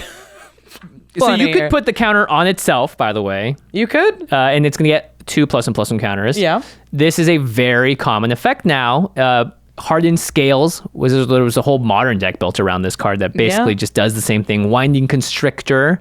So you want to have multiples of these effects, and in this case, this is great because it gets the train going. Yeah, that's my favorite thing about this is +1 counters tend to run this kind of effect. You want to run multiple Hardened Scales, but usually those cards don't also put counters on stuff. Yeah. And this one does both. So if you're like, if I put 1 +1 counter on something, 9 things trigger. Finally, here we go. Yeah, but I drew Hardened Scales. Crap. This card will start the train for you. You can even use it to put a +1/+1 counter on the original Ozolith, which I think is cute. Yeah, that's fun. Yeah. You could have 2 Ozoliths and they're just buffing each other up. Yep. And again, green-white seems like the place to go for this. Mm-hmm. Resourceful Defense is now a card that, like, reminding people of this. It basically, when the permanent you control leaves the battlefield, they've had counters on it, you can put those counters on a permanent you control. So just good right there. But also allows you for 4 and the white to move any number of counters from target permanent to another target permanent you control. Yeah. Pretty good. This is going to be good in lots of recent and old +1/+1 counter decks. The new Shalai and Halar is so good. Busted. Yeah. It's so good. Whenever you put +1 or more +1/+1 counters on a creature you control, Shalai and Halar deals that much damage to target opponent. Yeah. It's like... Yeah. You know, and this one just says, 1 and a green, tap, put 2 +1 counters on something, shoot something for 2. Pretty good. Pretty good. Well, shoot an opponent for 2. Azuri, Stalker of Spheres, just the proliferate deck. So it +1/+1 counters are historically, I think, one of the most supported themes ever. And we're just continuing on that gravy train. Yep. More and more all the time. So hard. Yeah, the weirdest thing. There are 2 Hardened Scaled effects in this set alone. The second one is Kami of Whispered Hopes. 2 and a green. It has the Hardened Scales effect. It is a 1/1 spirit, and it also says add X mana of any one color where X is Kami of Whispered Hopes power. Wow. So this is similar to Gyre Sage, where it adds green for each +1/+1 counter on it. Mm-hmm. If you can get 3 or 4 +1/+1 counters on this, it is going to make a lot of mana. Yeah, Heron Blade Elite is also very similar. Yeah. Marwyn the Nurturer is very easily too similar. This is also just an instant include in the Raga Draga deck. Oh, yeah. Because it gives it +2/+2, and you now have a 3 mana tap for 3. Yeah, I think this card's really powerful, and it's also any color mana for Kami. Yeah, I think Kami of Whispered Hopes is very powerful, and we're going to see a lot of it. I don't know if it's going to be as much as the Ozolith, because, like we said before, it doesn't put +1 counters on itself. It's also a creature, but it's a mana dork. You know, Gyre Sage, Heron Blade Elite, Marwyn, they all put +1 counters on themselves naturally. Yeah. Kami doesn't do that, but if you know that you're in a deck that buffs up the power of your creatures or just puts +1/+1 counters on everything, Kami seems very good and isn't uncommon. Yeah, and Marwyn and stuff, those are remove on site cards. Oh, yeah. So Maybe this one sneaks under the radar for a little while. Yeah. Maybe. Probably not. Well, I don't know. I mean, this and the 1 blue-black freaking uncommon. The Halo Forager. Yeah. All right. Keep it moving. Let's keep it moving. Let's talk about a brand new, maybe staple. There's so many, who knows? A black removal spell. It's called Pile On. 3 in the black for an instant with Convoke. And it says, destroy target creature or planeswalker, surveil 2. So you look at the top 2 cards of your library, you can choose to put them back on top in any order, or any of them into the graveyard. So it's basically Scry 2. Yeah, Scry 2. But better, because it goes into the graveyard. And usually there's more synergy there. Yeah, especially in black. This looks very similar to a spell that came out in the New Capenna Commander product, Lethal Scheme. 2 black for an instant with Convoke. Destroy target creature or a planeswalker. Each creature that convoked Lethal Scheme connives. So remember that's similar, yeah. Draw 1, discard 1 if you discard a non-land card, you put a +1 counter on that creature. Yeah, so Lethal Scheme and Pylon are very similar, except Lethal Scheme has 2 black mana pips, and you may end up drawing 4 if you connive it with, or if you convoke it with 4 creatures. Yeah, and then discard 4. Yeah, Pylon just surveils 2. But yeah, very, very similar. Lethal Scheme is in over 8,000 decks, almost 9,000 decks, mostly New Capenna decks. Yeah, so it's not seeing a ton of play right now. And it's possible it's because it was missed. Yeah. And it is that kind of card. It was in a, New Capenna Commander product. It's possible that people just didn't see it. It's also possible that it's not good enough. Yeah, I would even say looting encounters on creatures is better than what Pylon is doing, which is Surveil 2. So, we've already talked about Black's ability to convoke with Hoarding Broodlord and all that stuff. It can do it. We know Black can convoke. Yeah, but you made a really good point, which is a question you asked myself and Josh and yourself. What are your go-to removal spells? Because Black has so many. Do we need this card in a slot? Or is it going to be just better? Or is it, it's okay, we'll do something else instead? Yeah, or will it just fade into anonymity? Antiquity. Antiquity. Yeah. Jimmy, what are the targeted Black removal spells that you go to right away? So Snuff Out is, I think, the best one. It's obviously the most powerful because it's 3 in the black, but if you control a swamp, you can pay 4 life rather than the mana cost. So it's destroy target non-black creature, can't be regenerated. So this oftentimes is just 4 life instant removal spell. I also really liked Eat to Instinction for a while. This was similar, right? 3 in the black, instant, exile target creature, planeswalker. You look at the top card of your library, you may put that card into your graveyard. Now with Snuff Out as well as, Lethal Scheme and Pylon existing, Eat to Extinction is just an extinction. Yeah. It's just extinct. It has been pushed out. Yeah, it ate itself. And then Bloodchief's Thirst I really like, but that is a sorcery, but you can either pay a black to kill something with mana value 2 or less, or you can kick it for 2 in the black, and then you can kill for 4 mana, again, creature or planeswalker. That's just got flexibility, but it's sorcery speed only. I asked Josh what his go-tos were, and the first thing he said was go for the throat. Makes sense. Destroy target non-artifact creature. 1 in the black. It's 1 in a black for an instant. This is one of the tidiest removal spells in Commander for the longest time. He also mentioned Infernal Grasp, which is basically 1-up to go for the throat. It's 1 in a black for an instant. Destroy target creature. You lose 2 life. Notably doesn't hit planeswalkers, but still just gets the job done. Of course, Deadly Rollick, which is 3 in a black for an instant. If you control a commander, you may cast this spell without paying its mana cost. Exile target creature. Okay. So this is a free one if you control your commander and it exiles. Doesn't hit planeswalkers. He also liked Curtain's Call, which I like. This card's sweet. Yeah. 5 in a black for an instant. It has Undaunted, which means it costs 1 less to cast for each opponent. So technically 2 in the black. Yeah, in Commander, opponents. it's often 3 mana. Yeah. And it destroys 2 target creatures. Right. So none of these goes out for planeswalkers. I think it says a bit about just in general how often we actually see planeswalkers in Commander. Yeah. And like what he's actually worried about. It's Yeah. just efficiency in that mana department. And Deadly Rollick is exile. It's just so good, but obviously very expensive as well as a result. So what about you, Rachel? Murderous Rider, which we've already talked about. Great card. It has Swift End, 1 black. Destroys target creature or planeswalker. You lose 2 life. That's the adventure side of it. And then it has a creature. I like Murderous Rider because I often play creature decks. So just having the extra creature. Right. The synergy is built around creatures, so I tend to run Murderous Rider. But my go-to in black decks is usually Baleful Mastery, which is 3 in a black for an instant. But you may pay 1 in a black rather than pay this spell's mana cost. If the 1 in a black cost is paid, an opponent draws a card. Exile target creature or planeswalker. It doesn't need to be the opponent that lost the creature or planeswalker. Yeah, so usually it's 1 in a black, exile target creature, an opponent who's behind draws a card, and it can hit planeswalkers and it exiles. Or Feed the Swarm, which destroys target creature or enchantment. Yeah. And then you lose life equal to the mana cost. Yeah, so this slot is already so crowded with great cards. Yeah, Feed the Swarm is insane. You get rid of enchantments in black, right? I mean, and we asked, like, you, me, and Jimmy, you, me, and Josh, you're Jimmy, all gave a long list of cards that we all play individually. Yeah. And there was some crossover. You also mentioned Go for the Throat, I think. I also mentioned Infernal Grasp, which I play. Everyone should mention Deadly Rollick. Yeah, Deadly Rollick is just top of the list for this kind of thing. Yeah. But I mean, this is like 1, 2, 3, 4, 5, 6, 7, 8, 9 removal spells. And we didn't even cover them all, by the way. And that doesn't include Lethal Scheme. And we asked people around the office, and they all gave different answers. A lot of snuff outs in the office. Good job, office. The question is, like, does Pylon get there? No, I don't think so. I think it does if you just... It's the same reason I played Eat to Extinction for a while.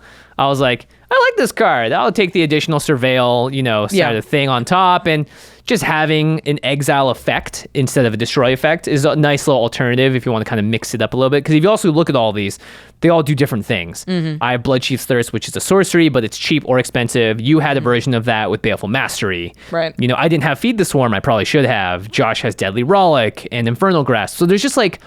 It's almost like you're trying to, I don't know how to describe it. There's a lot of different ways to look at the truth of a removal spell and how good it is. And we're all approaching it from like 360 degrees of angle now. Right. And, Pylon is just piling on to the rest of them. Like and it'll find its place in certain decks. I think it is good. And I think I would probably put it specifically in decks that can take advantage of the Convoke. I think this is the kind of spell where like I would put it in a deck that makes a lot of creatures, so you can just cast it for free. It's free. Like I can count on this being a free spell, and it feels the best. In that case, isn't Lethal Scheme just better because then all the creatures can Yeah, I think it would have to go in addition to Lethal Scheme. Yeah, maybe you play both. Yeah, because it's just that good. Or in decks that care about mana value, if you want it to pay a 4 mana thing. But even then, I'm going to play Baleful Mastery first. It's tough. I think Pylon is good. I think we're going to be across from it, and it will just be a black removal spell. Something that got mentioned in the office when I was asking around about this is they were like, Pylon, it looks great. But if you need to kill something on like turn 2 or turn 3, you're paying 4 mana for it. It's your turn, Late game, it's great. It's free. Early game, it's not getting rid of that Esper Sentinel. Right. So there is some weakness to relying on the Convoke that heavy. Okay. I think you play this in decks that play instant speed 4 mana stuff too. Like Hostile Negotiations seems really similar. That's great. Because this is a card that puts stuff in the graveyard. And with the Surveil on Pylon, you're kind of doing the same thing. Right. And then you also have commanders like the Mishras, the Chainer Nightmare Adepts, and then like Bladewing Deathless Tyrant makes tokens. Yeah. So that seems like another great place to include cards like this. So I think... Yeah, and it wants creatures in your graveyard. Yeah, exactly. Yeah. So maybe what it is that Pylon just works better in specific strategies, whereas Deadly Rollick, Baleful Mastery, Feed the Swarm are just generically good. Right, yeah. And in any deck, you're going to want to have a little bit of, variety. Yep. It's the spice of life, as they say. All right.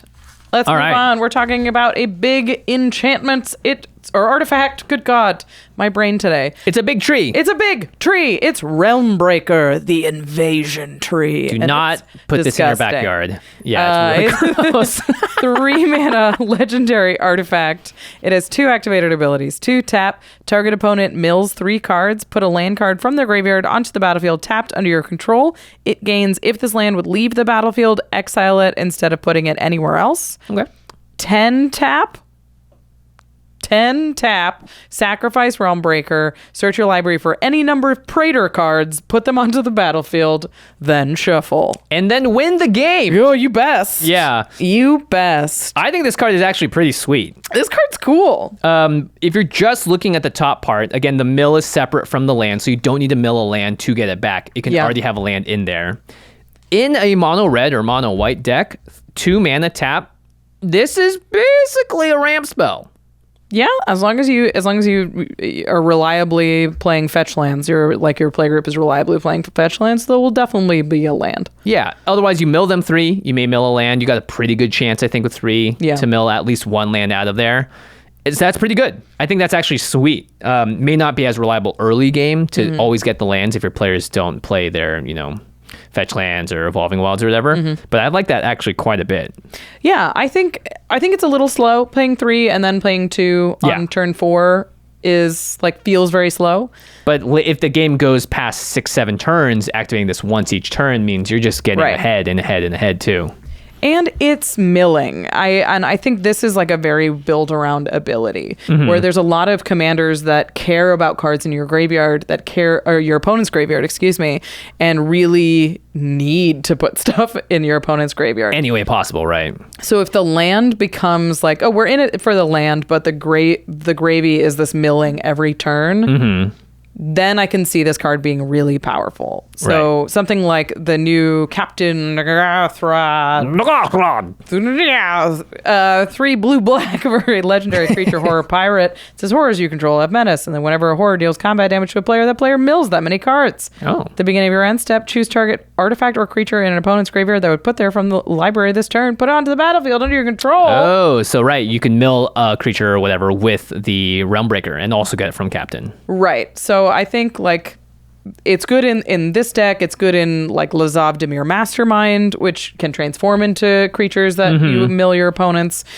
Gethler the Vault is just trying to grab stuff out of everyone's graveyards already. Out of your opponent's graveyard specifically. Lorcan, Warlock Collector is pretty sweet too. It is. That's cool. This one's whenever a creature is put into an opponent's graveyard from anywhere, you may pay life equal to its mana value. If you do, you put it onto the battlefield under your control. It's a warlock in addition to its other types.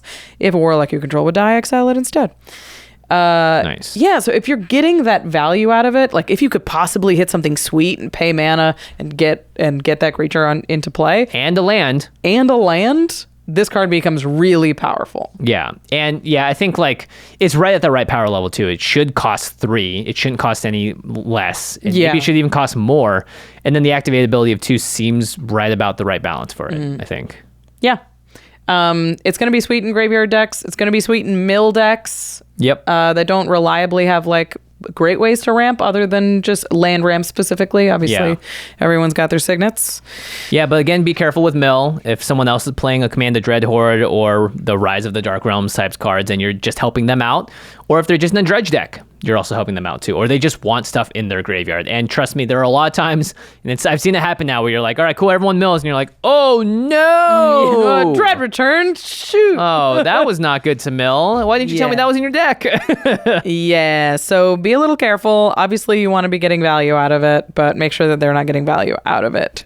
Now, this is a card that you control that another player owns, so cards like Agent of Treachery will count that towards its sort of end step trigger. Sort of like those theft decks are pretty good. I like if you're playing Arvanox, the Mind Flail. Oh yes, this is the Secret Lair, Stranger Things. Yeah, this is the universes within of the Stranger Things Mind Flayer. It's 4 black. It isn't a creature unless you control 3 or more permanents you don't own. Hey, there you turn him into a 9/9, and then he also steals stuff from their library, and you get to cast them. So help make him a real boy. Yeah. What about that monkey that also manifest cards out people's library? That's pretty Ape sweet Snake. Too. Ape Snake, yeah. Thieving Amalgam. Yeah, Thieving Amalgam seems good here too. Let's talk about the fact that this also doesn't say activate as a sorcery on it. I think that's really important. You don't need to do it. If you're holding up mana for like an instant or something like that, you're like, oh, I don't need to counter that. I'll just like go find a land instead. Yeah. Or if someone's like, all right, strip mine someone, you're like, I like that, strip mine. Yoink. Yoink. Yeah, absolutely. Amulet of Vigor, looking good once again, everybody. It always does. I thought this card actually bore some similarities to like Treasure Map. It's a card that you play and then it slowly accumulates value and eventually kind of ramps you. I like Treasure Map a lot. Yeah, so I think if you're playing Treasure Map in a mono red or mono white deck, then you would also look at this card and go like, hey, this kind of does a similar thing. But there will be times when you play it and it just sits there and goes like, there's nothing to grab. But at the very least, it has the mill on top. Right. So we haven't even talked about this second ability. Yeah, I think it's actually really good. If you run Elishnorn, the original one, in your deck, having a 10 mana instant speed Elishnorn at any time is backbreaking. I mean, it's pretty good. Like being able to Elishnorn's already 7 mana.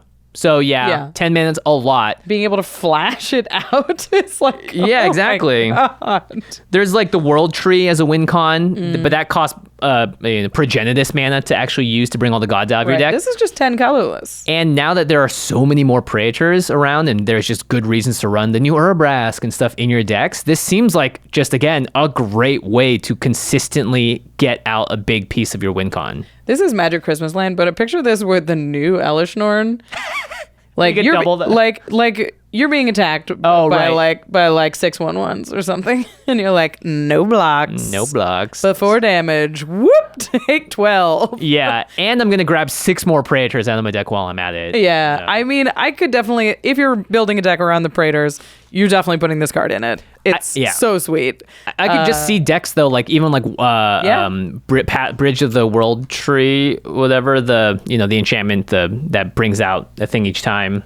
The Prismatic Bridge. Sorry. Yeah. Those decks typically run 2 to 3 Praetors and stuff in them already. They got the Jin Cataxius already chilling in there. Mm-hmm. So again, this just seems like a great way to add in an extra like, shoot, I need to win right now. How do I do it? Oh, thank goodness I have 10 extra mana. End of the game. What's gross with this is the old Shieldred. Oh my gosh. Like, up before you go. Yeah, untap. On your upkeep, I'm gonna you have to do it on your end step. Yeah, let me bring out old on your Shieldred. end step. A special gift for you. Yeah. Shieldred. And not just old Shieldred, 3 more other things with it. Oh my god. And I guess 10 mana is not that bad if you're using the ramp part of this at least 2 or 3 times. Because then you're gonna get to 10 lands faster than everyone else too. Yeah, I think if you're running at more than 2 Praetors, this is in the deck for sure. Yeah, for sure. And even if you're not, if you have some mill synergy, I could see playing it as well. Yep. All right, let's move on to another card. This might be my favorite card in the set. It's Double. It's good. It's actually insane, I think. I love this card. 2 blue for an instant. The spell can't be copied. You'll find out why in a second. Choose one. If an opponent has 8 or more cards in their graveyard, you may choose both. Just gravy on top. The first thing you can choose is copy target spell. You may choose new targets for the copy, and the copy of a permanent spell becomes a token. And then the second thing you choose is create a token that's a copy of target creature. So, Rich, I want to ask you a couple of things here. Yeah. That first one, copy target spell. Mm-hmm. Are there any limitations? No. Does it say non-creature? Mm-mm. Does it say sorcery speed only? Or not sorcery speed? Does it say like spell you control? No. No, it just says any spell, right? Yeah. All right, let's talk about the second one. Are there any restrictions outside of creatures? No. Could be an opponent's creature. There's no additional mana you have to pay. That's why this card, I think, is just insane. Yeah, this card's so fun and is just always going to have a sweet target. And I think you can play this at literally any power level of deck and group, and it's going to do work. It's expensive. Like 4 mana does become a lot at really high power levels, but when you're copying really, really powerful spells, you can use it as a counter spell should you wish, but I actually like C Double because I think it's designed more to do the opposite of stopping someone. It's to add on to whatever someone's doing. Are you cast a Bolas' Citadel? Me too. Me too. Oh, you want to... you have your Elishnorn is out. I want one too, or whatever, right? Like it scales very well the game. There's always going to be something for you to do with this spell, and you never feel bad. Even if it's like past turn, it's like, shoot, it couldn't counter anything. Cool, I'm just going to create a token that's a copy of a creature. Yeah. You're almost never going to be unhappy with that. You're going to get some ETB trigger. You can get something good out of it, guaranteed. Yeah, I think there's just, especially if you're on like turn 6, that those moments where people are starting to tip over into crazy territory. Where things get really powerful. You can hold up a little bit of mana and just, this and the Realmbreaker thing. Then you could mill and get a land if you don't want to cast your C Double. Yeah. A lot of similar cards to this. I think it'll find a target. Oh, this will. Again, it doesn't say non-creature spell. It doesn't say spell your opponent's control a spell. So you can just pretty much do it to anything. Yeah. So it's really similar to Stunt Double and like Mocking Doppelganger. Those are both flash 4 mana spells that copy creatures. And there's also like Sakashima's Protege, which is 6. But it's not hard to hold up 4 mana, and when the turn passes and you don't counter or stop something, you can use it for something else. Yeah, so what I was looking at with these is like, what kind of instant speed copy effects are there? Yeah. And there's a few, and they're all at 4 mana, and they all sort of only hit creatures for roughly 3 mana. Yeah. But to have, I looked at combining the like stealing a spell ability on top of them. There's not many ways to do this right now.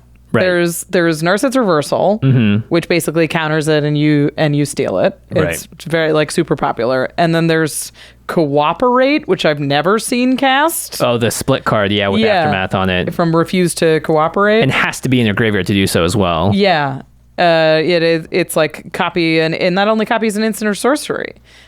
There's also Fury Storm. Sorry, I accidentally pasted in Kolaghan the Storm's Fury, but it's Fury Storm also does it as well in red. Fury Storm will I think Fury Storm is just instants and sorceries. Yeah. Also, and then there's the one that I am just remembering right now that swaps control of spells on the stack. Oh, right. Yeah. Sudden substitution. That is a sudden substitution. That's split second. So there's a few ways to do this, but they're all sort of played and hard to do. C double makes it so easy because you can also just copy something. And don't forget, it's if any opponent has 8 or more cards in their graveyard, you can choose both sides of this. Right. Which is nuts. You don't have to be in a mill deck for that to happen at all. Yeah. Again, later in the game, you could be copying Rachel's spell, but Josh has a huge graveyard. So you get to do that. You get to copy her spell, and then you also get to copy a token, creature anywhere else on the board or your own thing. Yeah. I mean, can you, somebody casts Torment of Hellfire.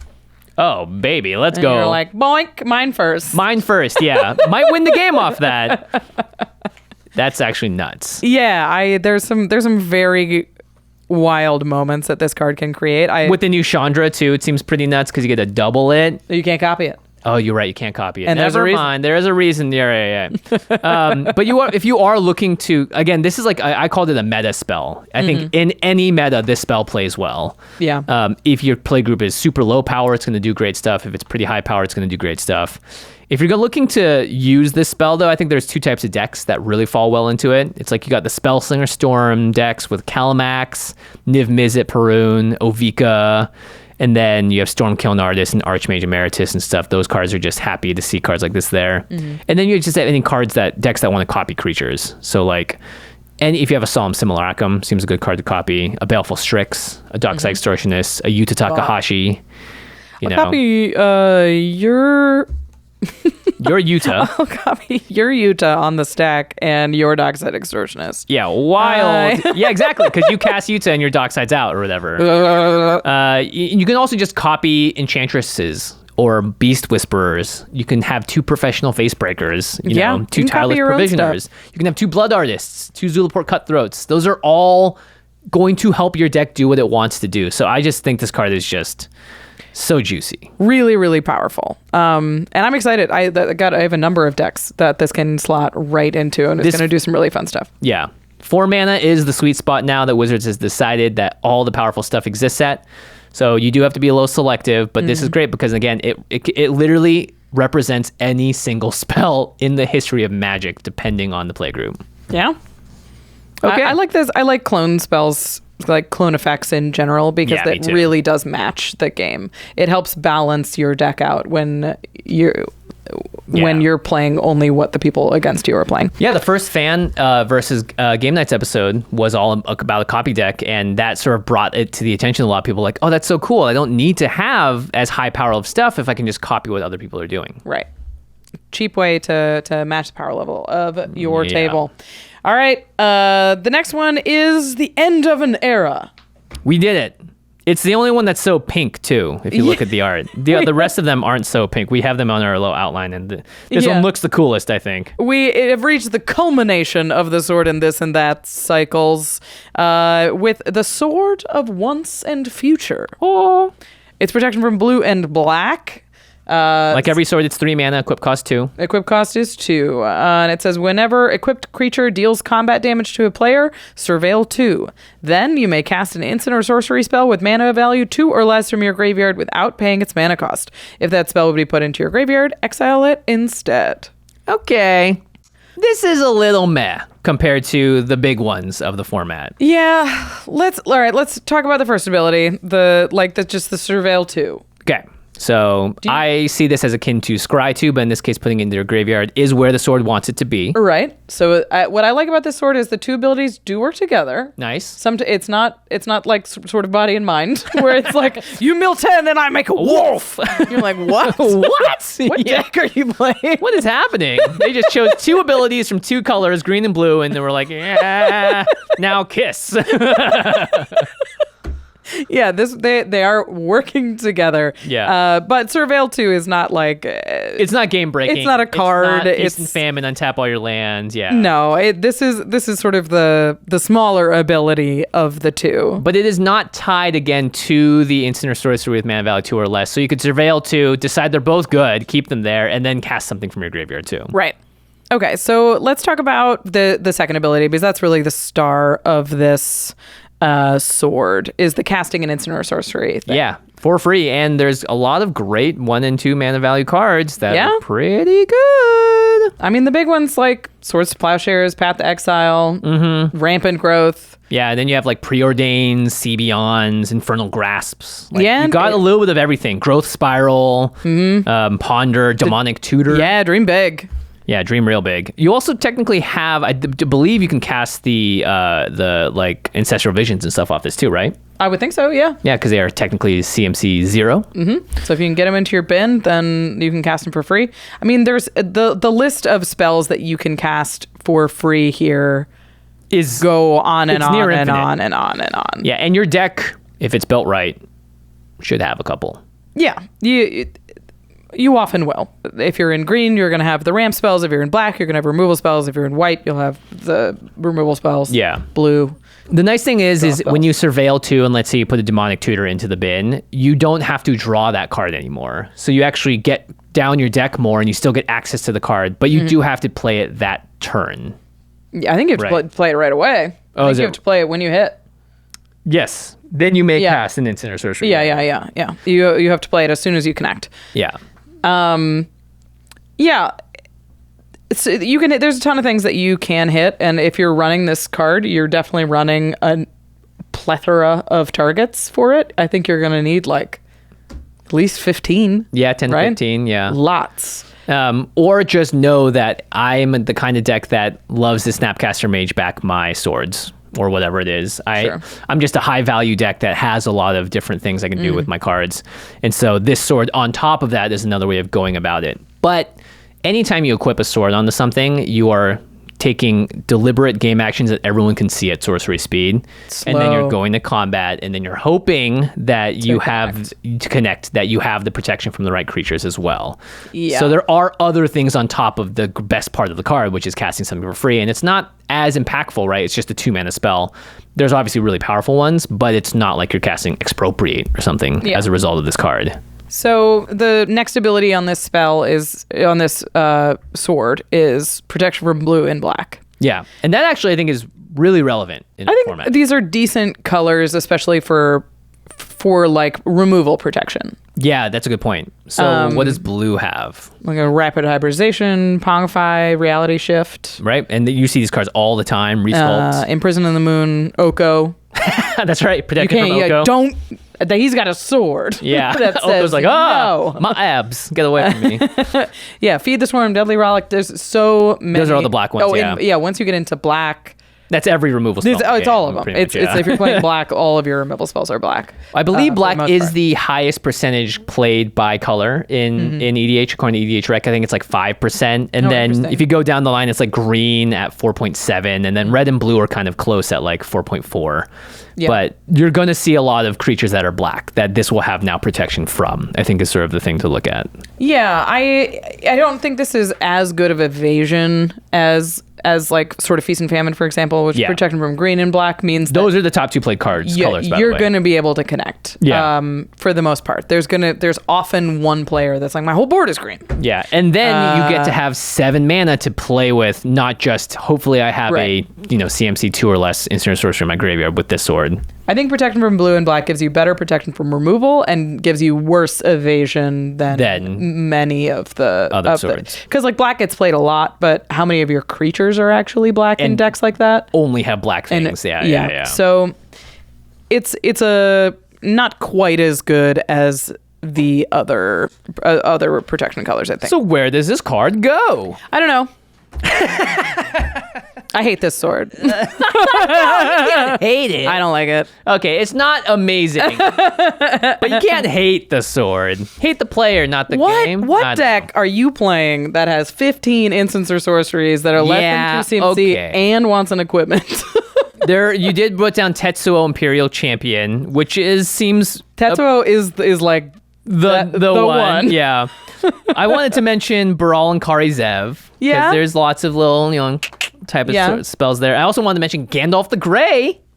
Yeah? Gandalf with a sword seems pretty fanatic. That's pretty fun. Yeah. Sort of once in future, so it's like Gandalf, but before he becomes a Gandalf the White. Yeah, because Gandalf, again, what does he say? Whenever you cast an instant sorcery, you choose one that hasn't been chosen. You can tap or untap a permanent. You can deal 3 damage to each opponent.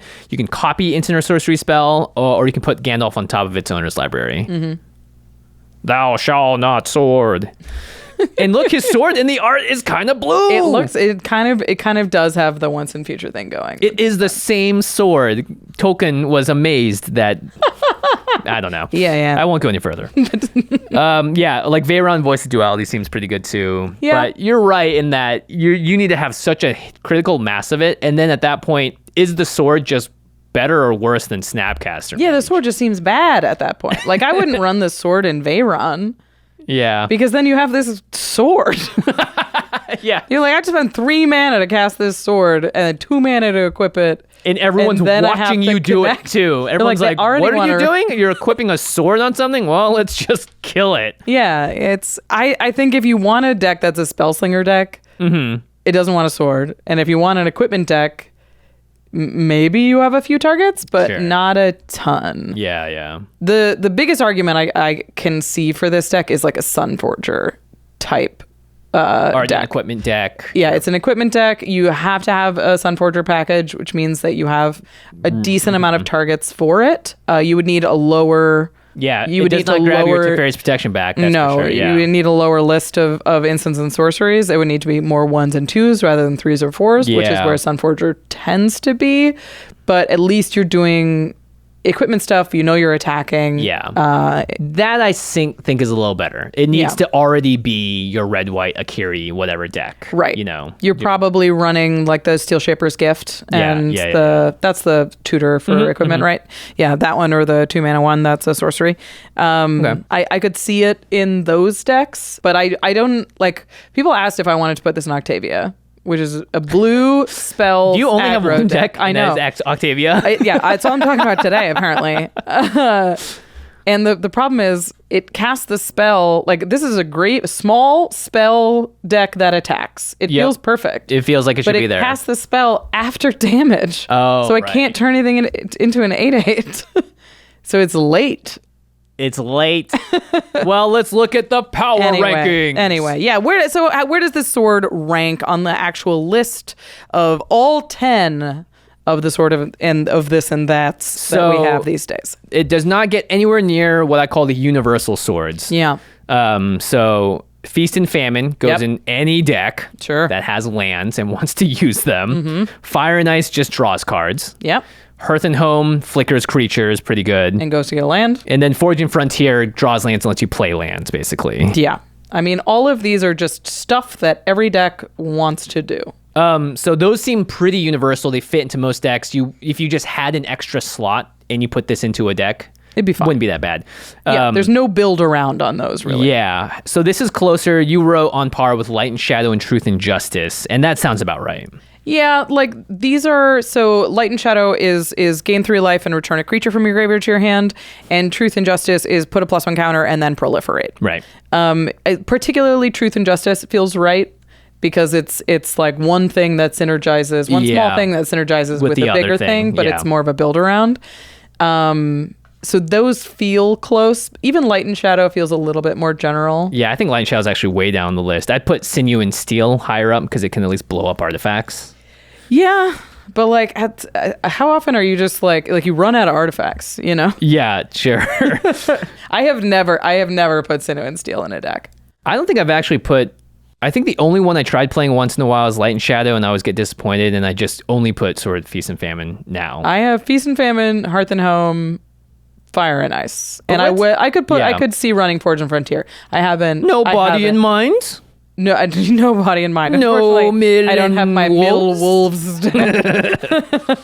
Like those are the ones that are in decks for me right now. I Yeah. tried putting Truth and Justice in a number of decks, but there's just easier ways to proliferate. Yeah. There's easier way to draw cards than Fire and Ice too. So Yeah, it feels like it's a close to Truth and Justice for me on this list. Well, you know what? I'd rather they not print ridiculous swords anyway. yeah, I agree. I'm happy with the power level. I where agree. it's at. We don't need another Feast and Famine. That card's $50 and will be $50 forever. And editors, let's put all the swords up on screen now. What sword, viewer, do you think is the coolest looking sword? Ooh. Because that's really what matters.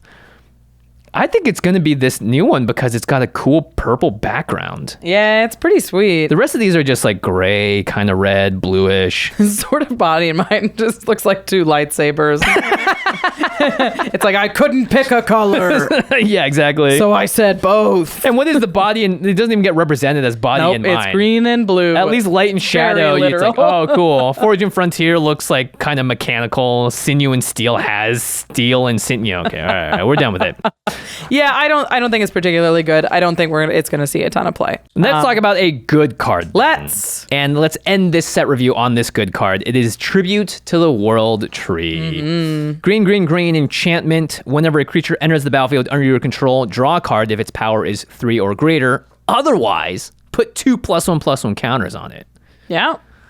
I love that it's green. I like that they're doing like powerful cards that reward you from being in 1 or 2 colors. Yeah. I think that's a fun design and makes people really work for it. Easy way to also nerf the power level of a card. I agree. Without changing the fundamental aspects of the card. Yeah. Because if you look at the Great Henge, 7 green, very similar, right, in a lot of ways, but just ridiculous. Because any deck with green can play this card pretty much. The Great Henge is so dumb.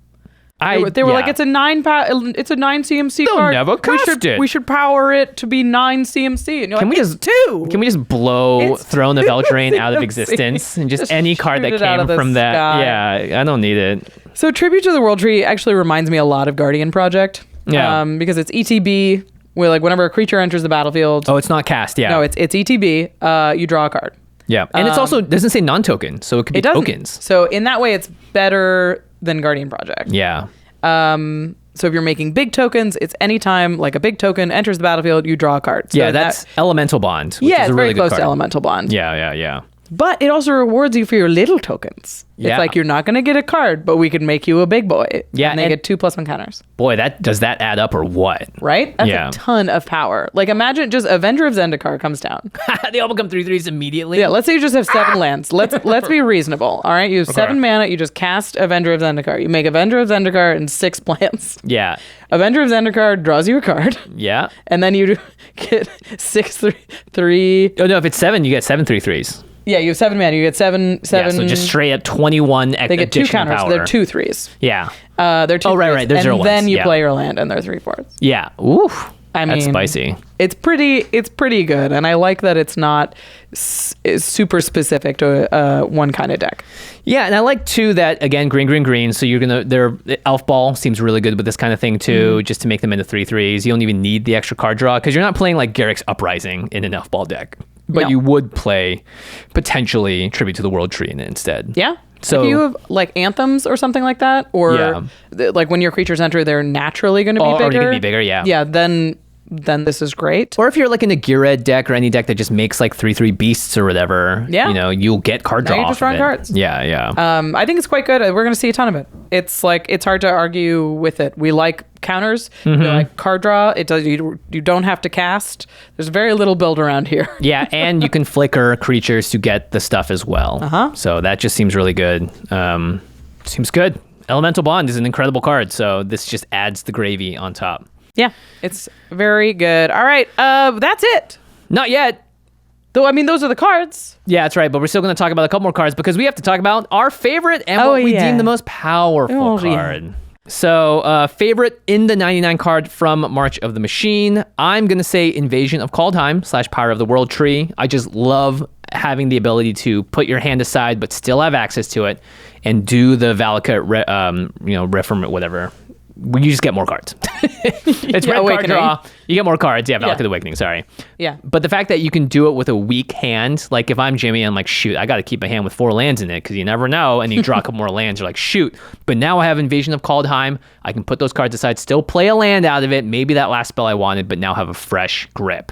Yeah. That is, chef's kiss. That's what I want in life. It's so sweet. I agree. I think that's one of my favorite battles, in addition to my favorite card of the set. I feel like I had to pick a battle for this one, but also this one's perfect for me. It's Invasion of Segovia. Yeah, it's so perfect for you. It makes little krakens. They have trample, so when I turn them into 8/8s, they're still bad to block. Yeah. And then flipping it over, to Caetus, so good. Caetus, Tyrant of Segovia on the back is just.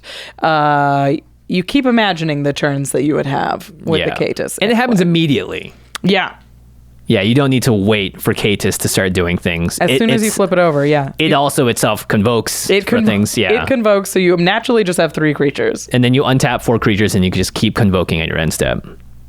Wild. Yeah. Wild indeed. Okay, really what do we think was the most powerful card from March of the Machine in the 99? There's a lot of them. There's a lot of them. I'm going to say C double, just because I think it is universal. You can play this in any blue deck that at any power level, and it will do something for you. It reminds me of Sublime Epiphany, but it's 2 mana less. Yeah. You know? Yeah. And Sublime Epiphany, there's not as many things you can hold up at 6 mana to have other options for. Right. The 4 mana slot is so crowded these days that you're going to have something to do. It's really cool. I like that one a lot.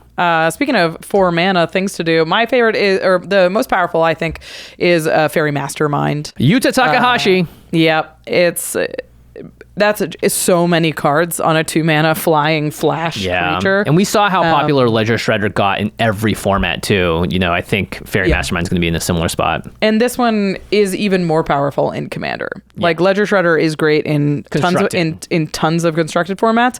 I think Faerie Mastermind is uniquely extremely powerful in Commander because you have 3 opponents that all want to be drawing cards over just about anything. Yeah, give it up for Yuta for making a card that's somehow better for Commander It's players. better for casuals. I don't know. Yeah. But this card is really fun and powerful. I think we'll see a lot of it. All right, to the listeners, what do you think about this set? I think this is actually one of the more exciting sets we've had in a while. Tons of cool cards. So much stuff. And we're not even... card type? Yeah, and we just talked about in the 99 today. We have new card types in the 99. We also have all the new legendaries, the Phyrexian Praetors, those crazy ones that flip into sagas. There's just so much stuff happening in this set.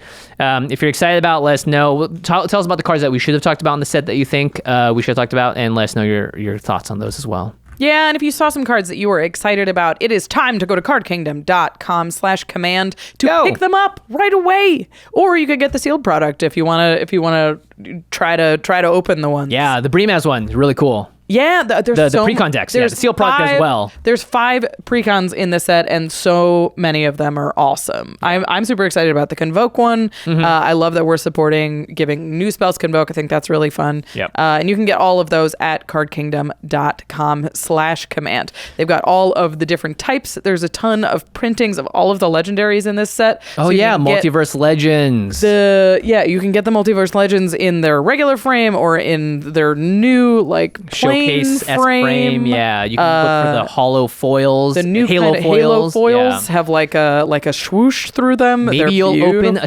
serialized card. Yeah, if you pick up some collector boosters from Collector Booster, cardkingdom.com/command. I'm gonna pick some up. I haven't done it in a while because I was like, you know what, I don't want it, and now I'm like, I want that Ragavan. It's really fun. Yeah. And when you get those cards, make sure you protect them. ULTRAPRO.com/command is their online store. You can buy all sorts of sleeves and stuff there, binders, deck boxes, and more. You can also just go to your local game store, buy Ultra Pro products, support your LGS as well as the show at the same time. If you do use the promo code ULTRAPRO.com/command, you're supporting the show with that, and you're also just getting a huge bevy of product.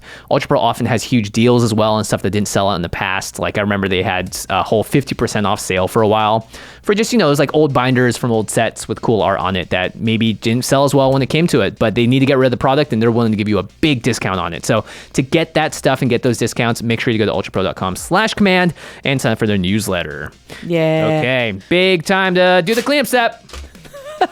Big thanks to our amazing team here at the Command Zone. Craig Blanchett, Damon Lenz, Arthur Croft, Lady Danger, Manson Lung, Josh Murphy, Jake Boss, Jordan Pridgeon, Sam Waldo, Gaurav Galati, Jamie Block, Mitch Trafford, Evan Limburger, Gabriel Poses, Megan Yip, Eric Lem, and Josh Lee Kwai. Thanks for listening, everybody. Yeah, Hope you're enjoying March of the Machine. Yeah, keep on marching, and we'll keep on machining. We're robots, just so in case you didn't know. Okay, bye. Bye.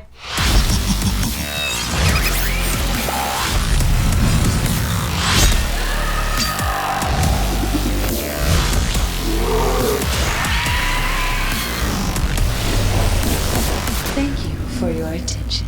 For further inquiries, send an email to commandcast@rocketjump.com or ask us on Twitter @JFWong and @JoshLeeQuai. See you later, alligator. Greetings, humans.